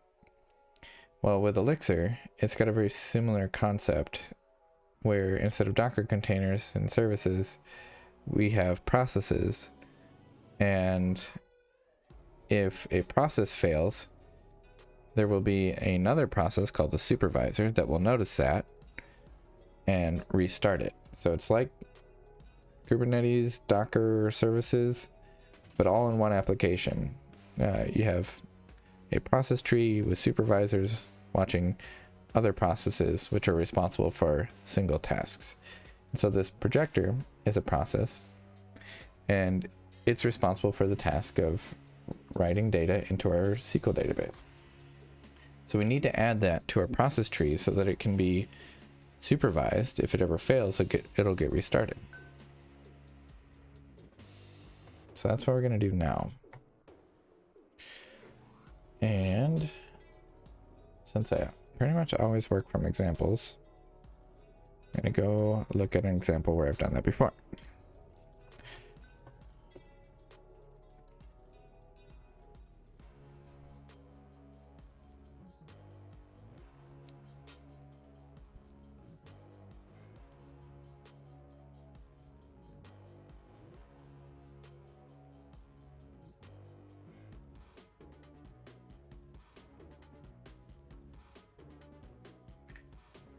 All right, let's do this.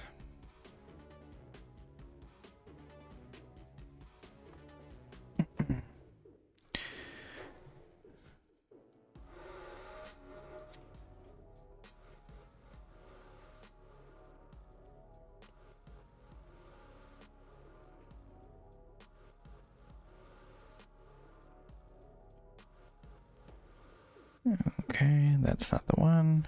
Give me a second. I'm cooking here.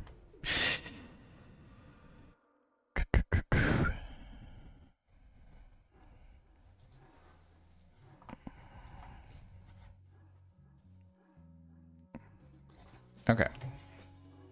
Back to the code. All right. So we have this application, and you can see some of the other processes in our system.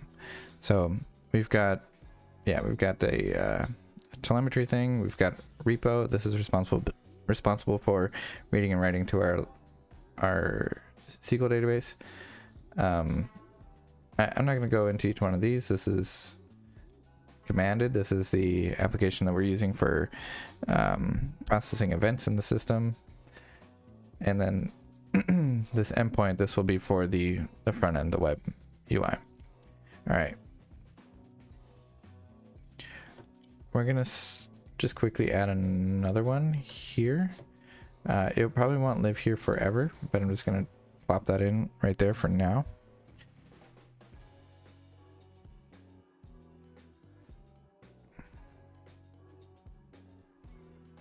See if there's anything else I need to add.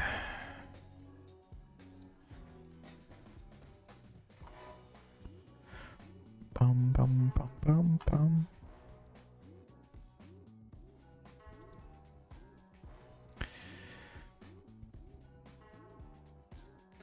I think that should be fine for now. Okay, so let's start our app here. We can do that with Phoenix. Nope. Mix Phoenix server.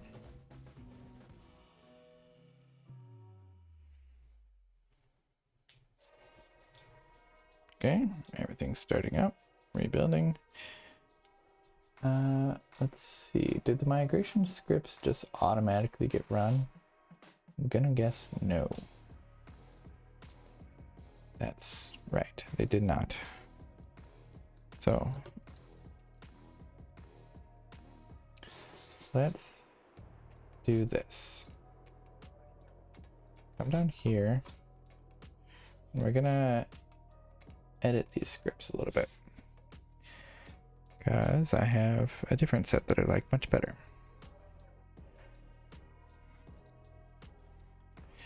Why do I keep closing this tab that I know I'm going to need over and over again?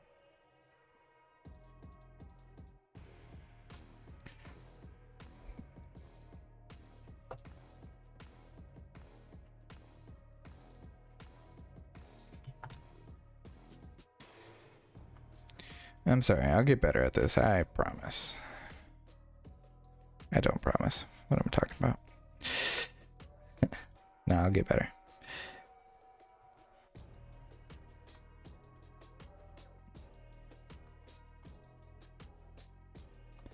Where are my scripts? Okay. So for our setup script, currently what we're doing is we're doing deps.get. That's good. Ecto setup, assets build.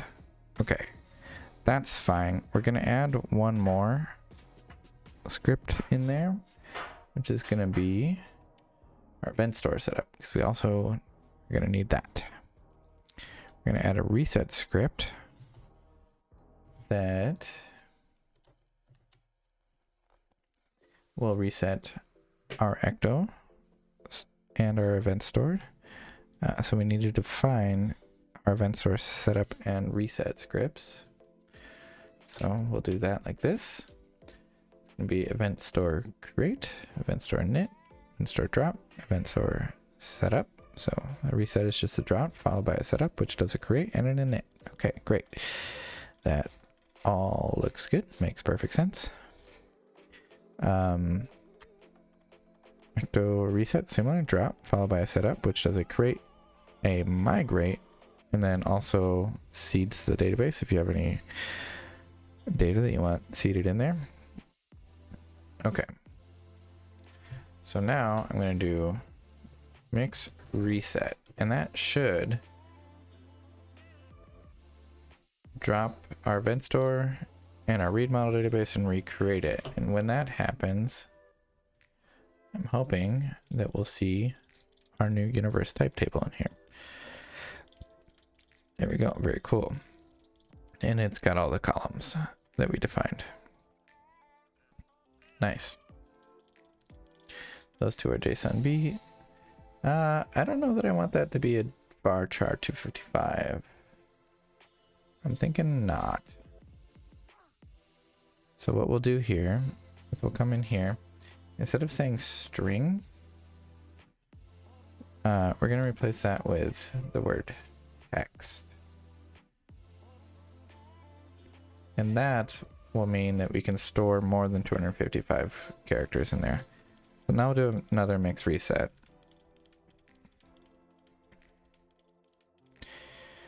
If anybody's got any questions, just put them in chat.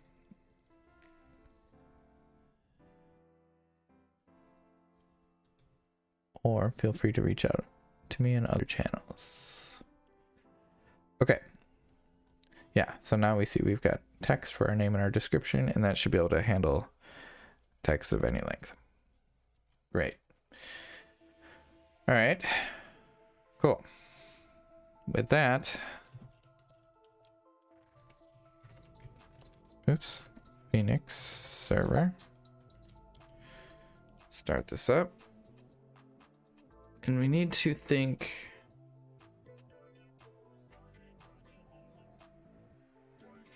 how are we going to run this?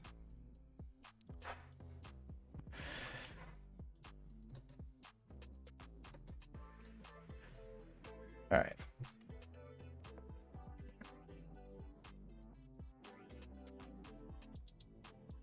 Let's look at the dev dashboard, and we're going to look at our applications.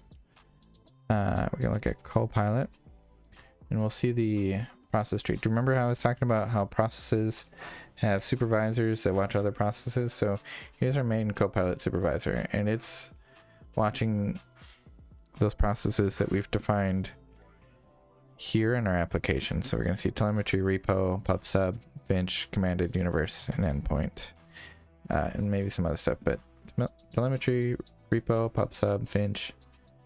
And so some of these processes might themselves be supervisors that watch more processes. That's totally valid. So this one here, that must be our projector.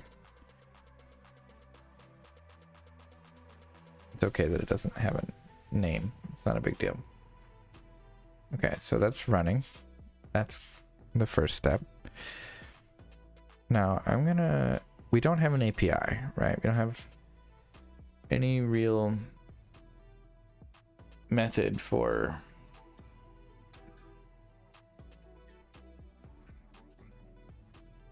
dispatching events. What we do have, however, is the Elixir REPL. One of the cool things about the Elixir REPL is you can start your application in the REPL like this: ix -s mix. And now this is running, but without the front end. You can see configuration server was not enabled for Copilot web endpoint. So those will not start, but the rest of our application is running. Copilot universe pipe projector is set up. Projector is successfully subscribed and everything. So what I'm hoping we can do now is simulate an event running. And what I want to do in order to do that is go into our tests, get some data again. So we'll just grab the data for, what was this, a blueprint or something? All right. So we'll grab that data. And then we'll go look at the documentation for how to dispatch.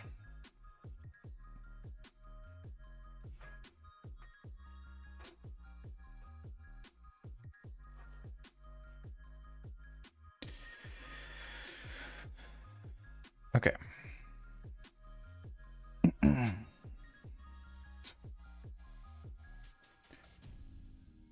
So, documentation that we're interested in here is going to be found under commanded. Maybe guides using commanded, potentially. We need to see an example of dispatching a command. We should be able to find that. Here we go. So it looks something like this.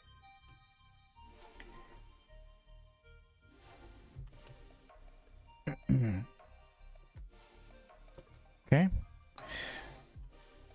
I'm gonna just create a quick scratch file here so that we can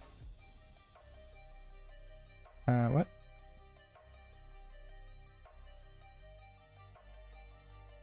Interesting. I don't know what that was about.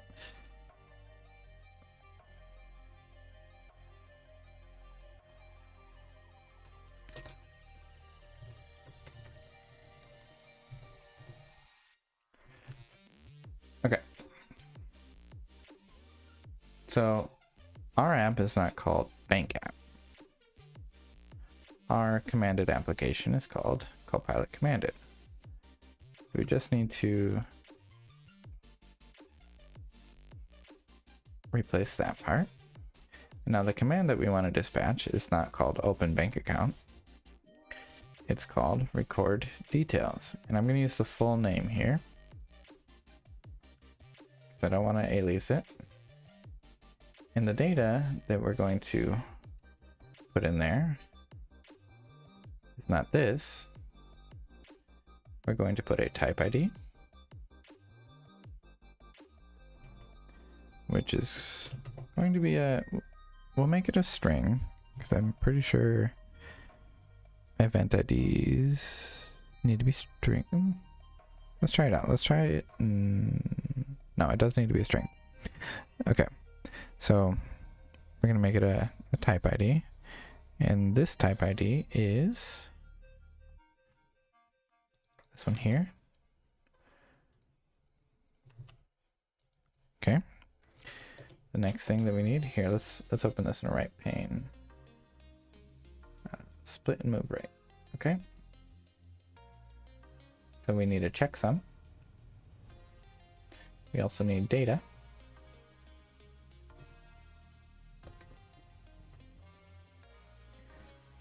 We'll get the data in a second. And then we'll need a recorded at. And for that, we'll use datetime.utc-now. Okay, now our data is going to be this data here, just the full body.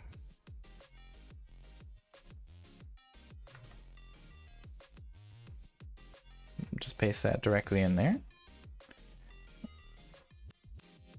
Now this could be a slight issue.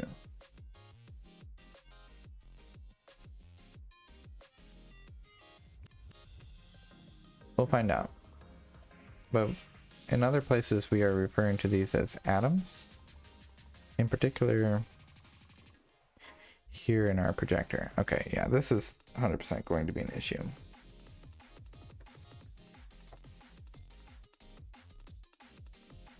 So we need to surround these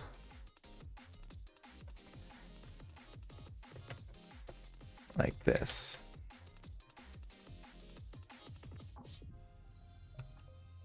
Now, I know that there's a faster way to do this. My brain is just not working right now, so I can't figure it out. But these are not atoms, they are strings. So we need to access them as strings. This is one of the sort of annoying parts about Elixir, is that maps can have what they call atoms or strings, and a lot of times when humans are writing the code, they'll use atoms, but when you're dealing with APIs, the keys will be strings, and you need to parse them differently. Like this. Alright, that wasn't so bad.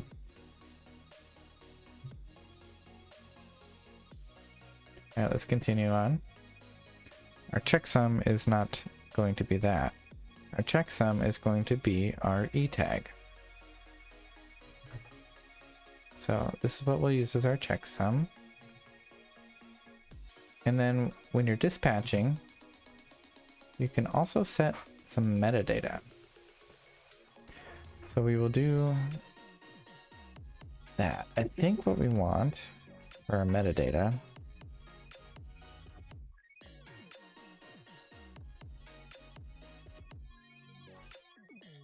will be our response status and a response.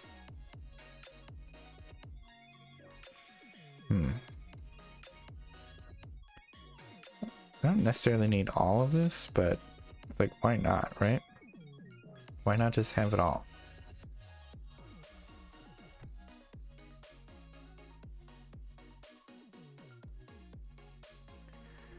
Let's go look at the dispatch function.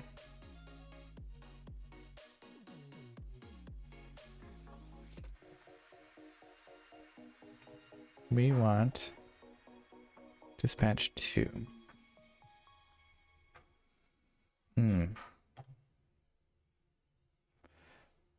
Timeout options. One of the options down here is going to be metadata. And it's an optional map.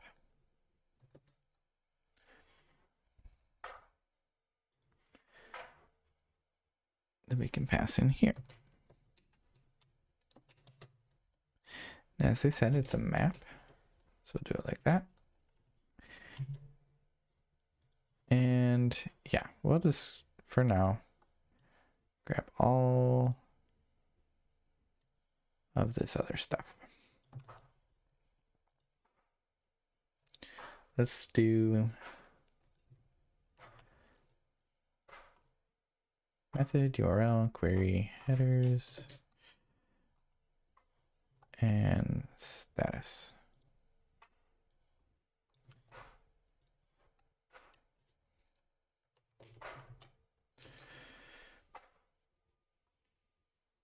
I think that's about all the metadata we could want.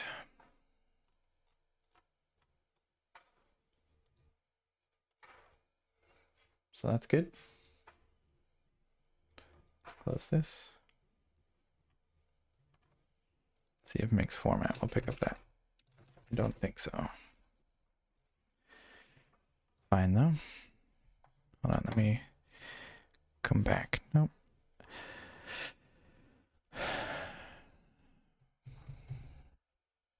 What am I missing? What am I missing?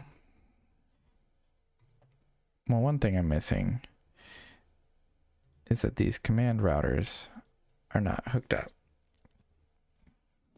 our commanded application. Neither is our type provider. So we need to go do that. That should take just a second.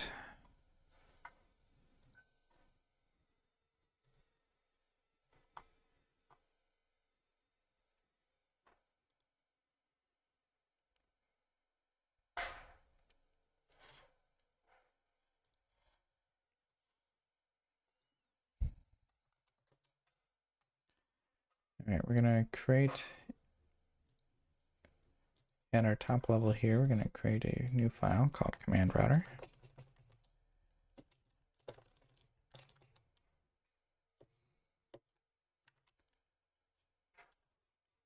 And Copilot. And the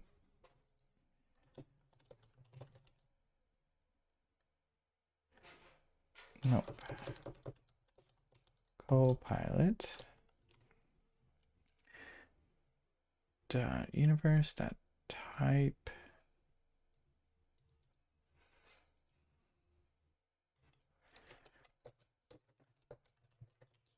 we have a command router for type, correct? Universe type command router. This is what we need.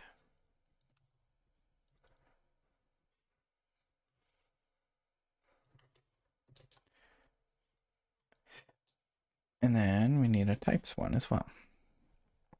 That's going to be this one here.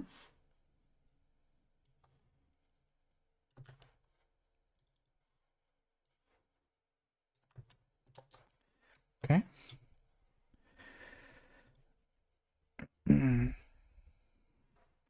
We have our event store. And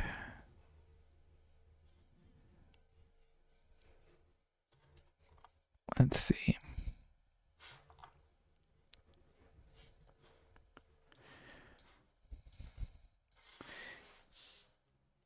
Now we need to use this command router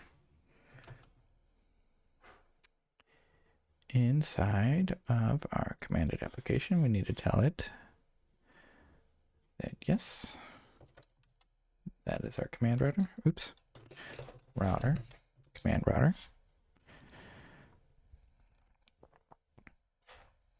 So that's good. Now it should know how to do that. Where does the type provider go?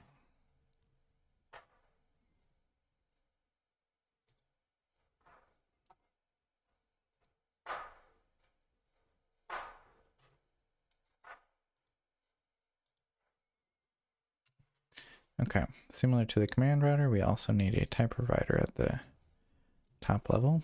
So we'll do that. Type provider.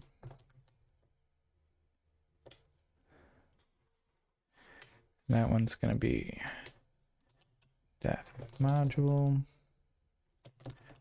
Copilot, type provider.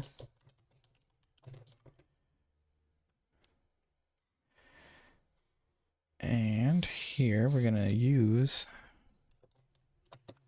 Copilot commanded type provider.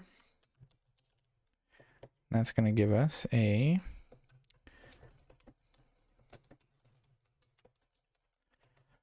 macro here.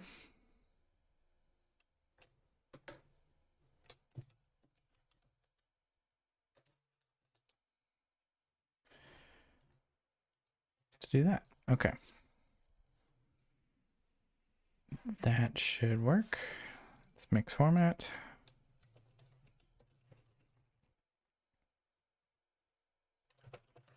Mix compile. We're out of music again. We'll do one more.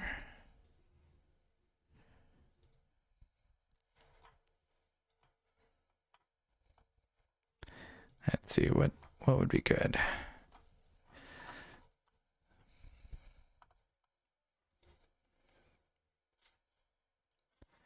What would be good? Well, we're working on a space theme app. This album's called Nebula. Sweet. Let's keep going. We gotta finish this up.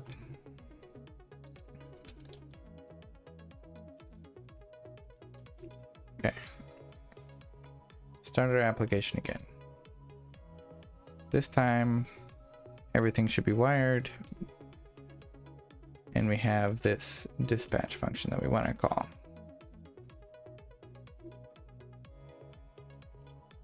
So let's copy that. Paste it here into our REPL. And let's hopefully, oops. Protocol undefined error, JSON encoder. At what point? Protocol undefined error. JSON encoder not implemented for date. Type tuple.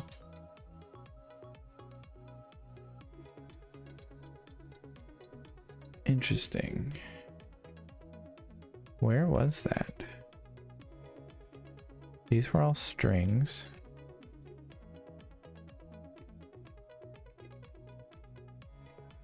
Oh. Really?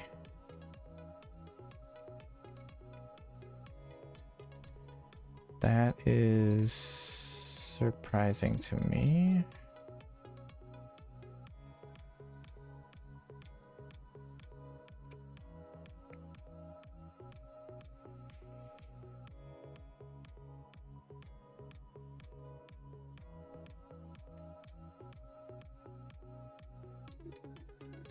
This protocol is implemented for following types: any atom, universe type, type aggregate, details recorded.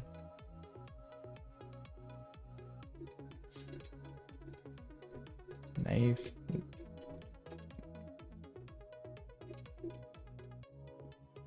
Right.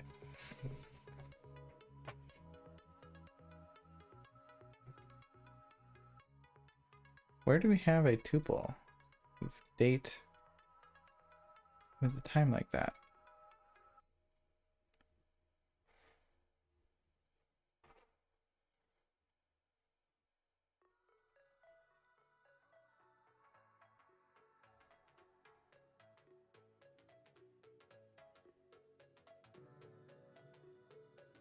Local registry, terminating.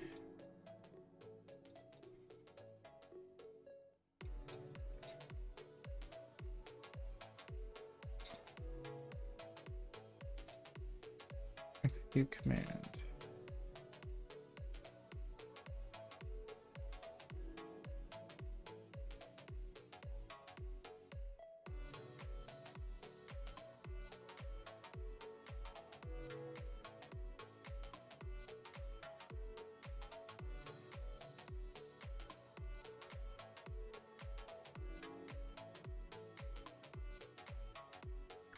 Well, let's look at our database and see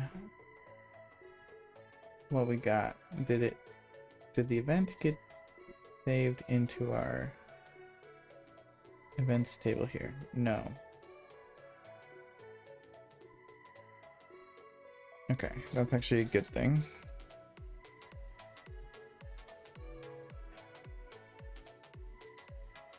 Yeah, I understand there are no protocols for tuples, but where is the tuple?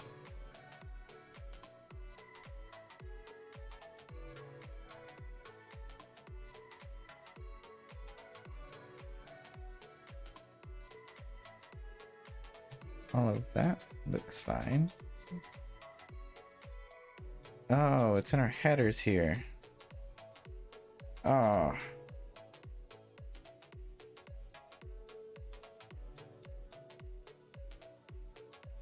Okay. I wonder if we can quickly do a list of tuples to a map. But we'll do that later. Okay, for now, we're just gonna say, forget the headers. Because I really just want to test it.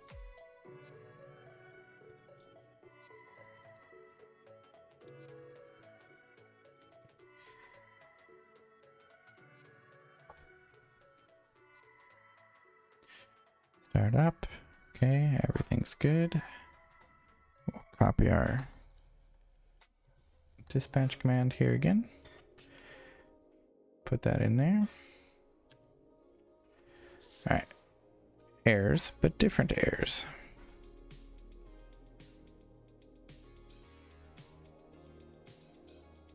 Our projector failed to handle the given event. What was the error? Universe type projection failed. We saw that warning. That's good, but it didn't tell me why. Postgres error. Undefined table. Projection versions. Ah.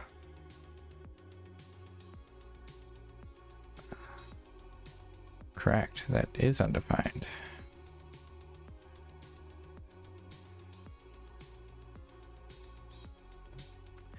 Details recorded.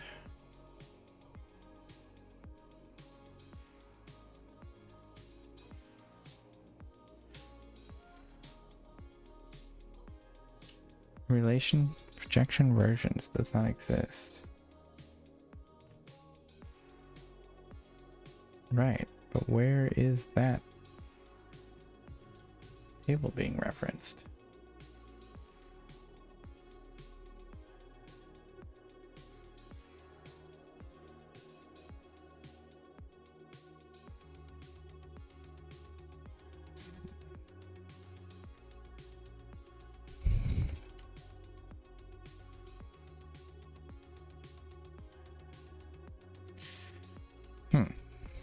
Look at this. Event ID. Details recorded. Data. Metadata.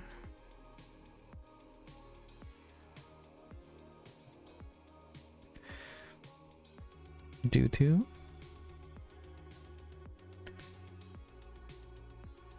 Relation projection versions does not exist. Select something, projection name, last seen number from projection versions.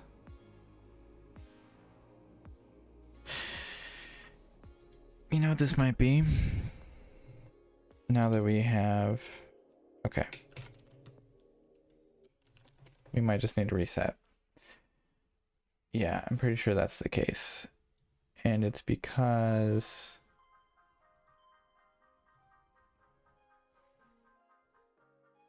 couldn't be dropped. Object in use. Let's disconnect. And try it again. Yeah, I'll show you what was going on there. We're gonna see a new table now. I believe it'll actually be in here. And it should be called projection versions.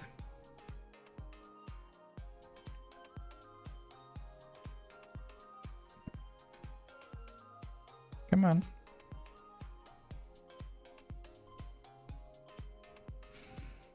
Do we need to add the migration script ourselves? Is that what's going on? Commanded ecto projections getting started. Yes, we do indeed need to add this ourselves. I don't know how I missed that last time. I thought I would just be magic and add it by itself. Not the case. Not the case.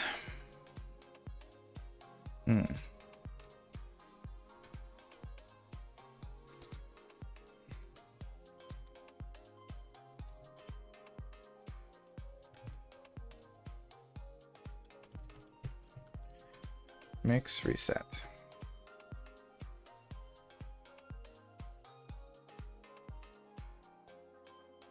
Now, do we see project inversions? We do. Let's try this one more time. I think we're gonna get it now.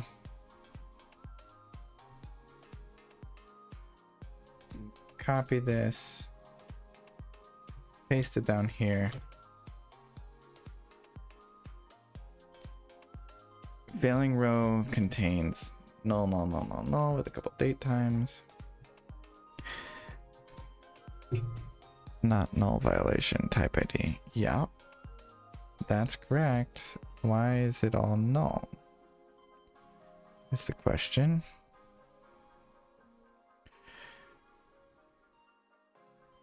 Ah, look at that. For some reason our I know. We did a bad job. I did a bad job. Down here. Yes. We need to copy our checksum and our data. Checksum equals command checksum, data equals command data.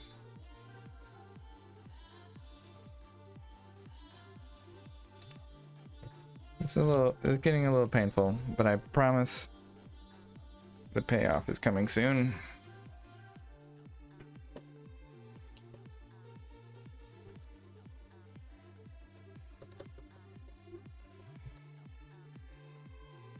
The other option would have been to write unit tests. Normally, that would be the route I go. But not for a quick and dirty side project.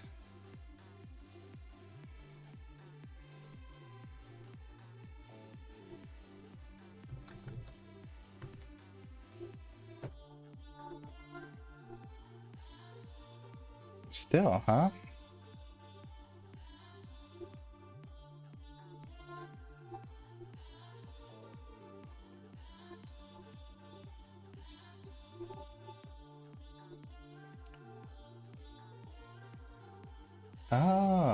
Oh, look at that. They are not strings. They are, in fact,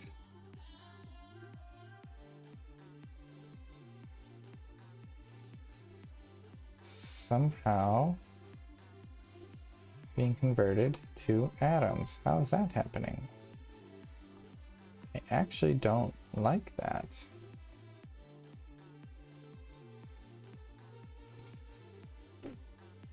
Actually not a big fan of that. But okay. We will fix that tomorrow. For now, we will undo all of this.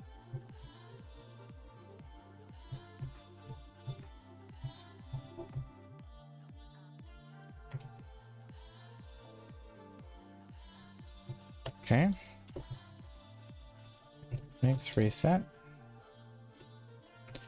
My goodness. Hopefully this is it.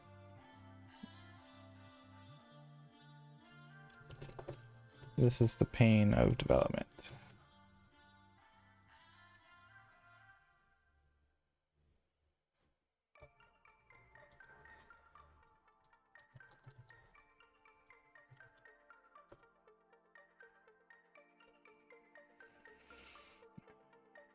Key error dogma effects.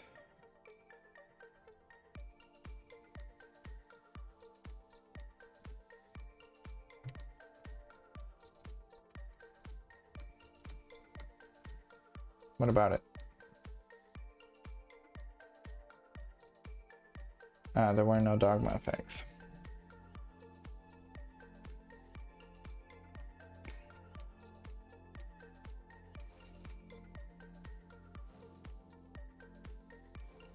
Right. Okay, we're gonna fix that by doing one of these.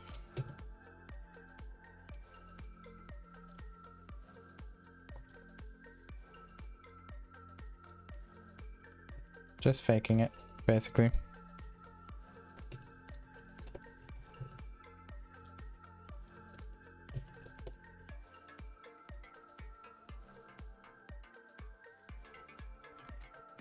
Yeah, so far there's a couple things we need to fix. We'll make it more robust tomorrow.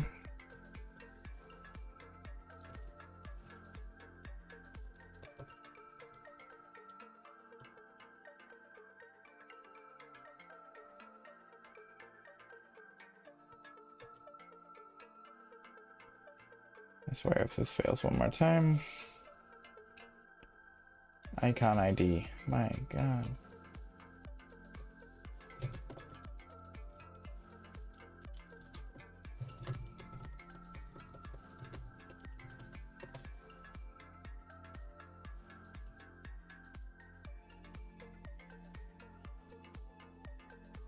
Let's just double check, right?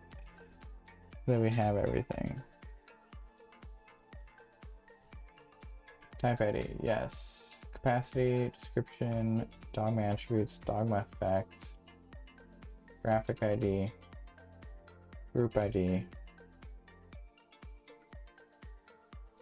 icon ID, data marker group ID.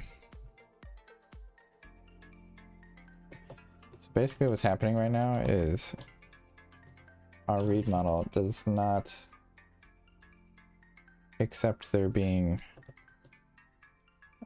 optional data. Like if this marker group ID is not there, it's blowing up, which is not what we want, but I don't want to fix it right now. Name, package volume, portion size, published, radius, volume. Okay, that should take care of all of those.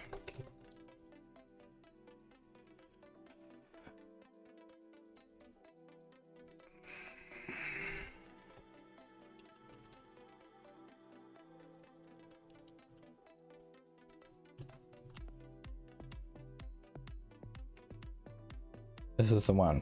This is the one. It's not the one. Insert did not match type map.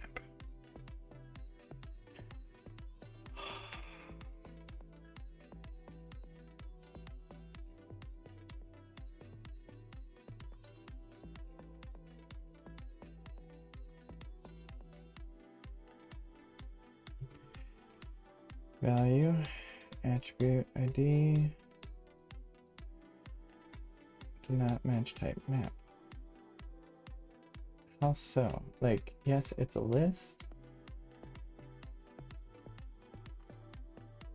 but it could be a list.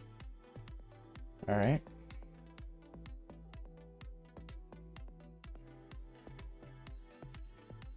It's complaining because these are lists, not maps.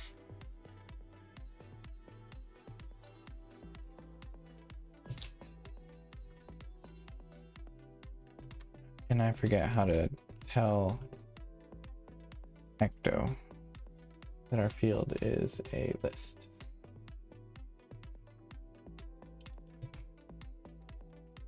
Ecto list.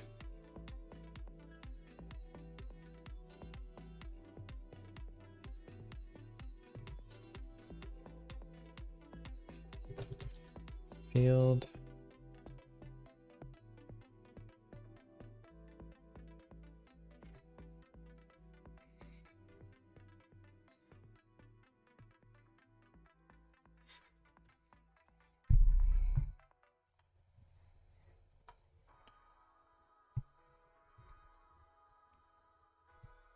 named type.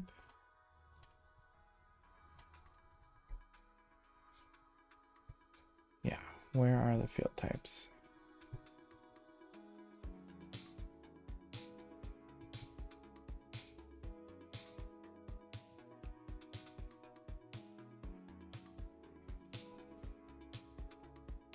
Creating the schema.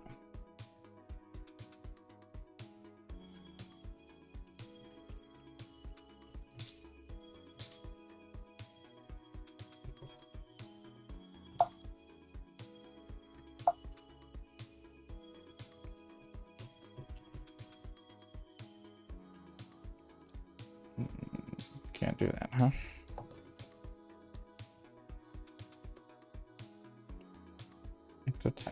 There we go. This is how they do it. It's an array of maps. That's really annoying. Whatever. Doesn't matter.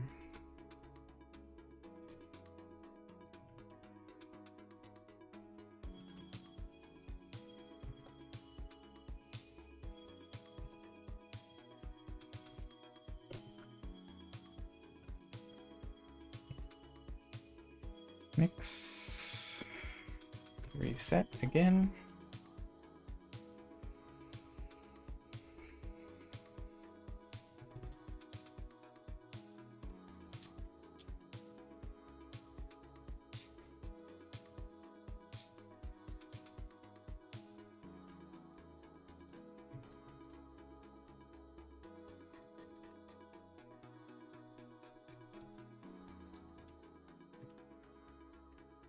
And we got it. Okay. We need to look at two things. We're going to close all these. Now just look at our data. This is it.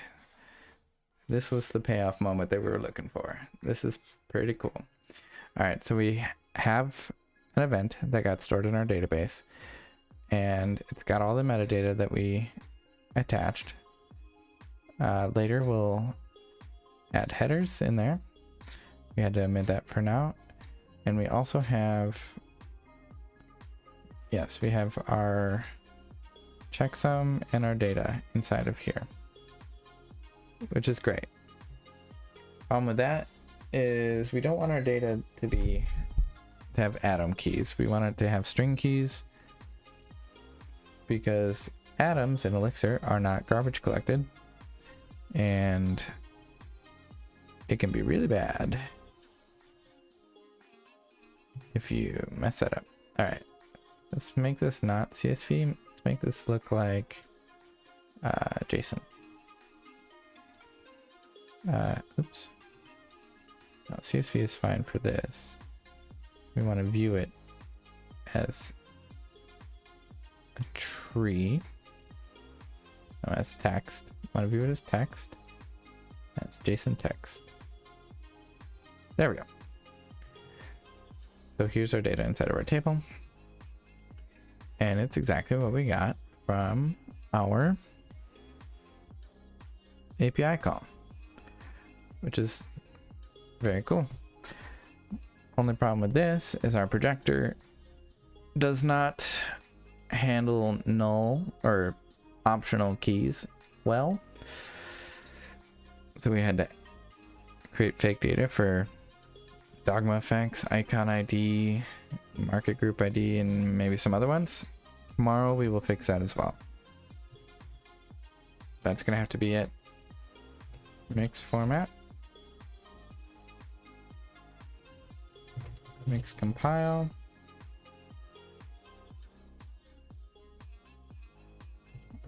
Make test.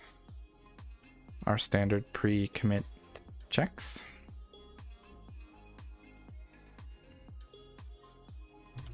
Okay. Give me add universe type projector. Oh.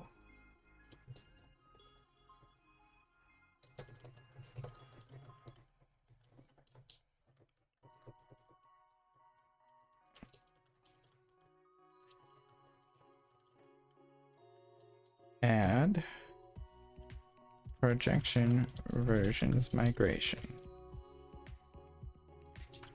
There we go. All right, for everyone who tuned in, thank you very much. This was a longer one. There was some a little bit of boring sort of plumbing that we needed to do to get the application to work, and there's a little bit of frustrating debugging towards the end there, but this was a big moment. We have our first event being written into our event store and our first read model being projected. So now we just need to build on top of this.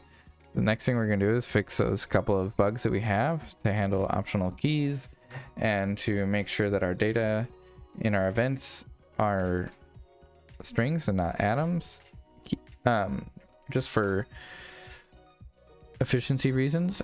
And then once we have those two bugs worked out, we are going to work on importing all of the types, not just the compressed onyx ochre blueprint. That's going to be tomorrow. Thanks everybody for tuning in today. Cilial, thanks a lot for the follow. Really appreciate it. If anybody has any questions, feel free to reach out, and I'll probably update my description on Twitch here soon, so you know how to do that. But for now, I'm not that hard to find. You can do it. I have faith. Have a great rest of your day. Bye.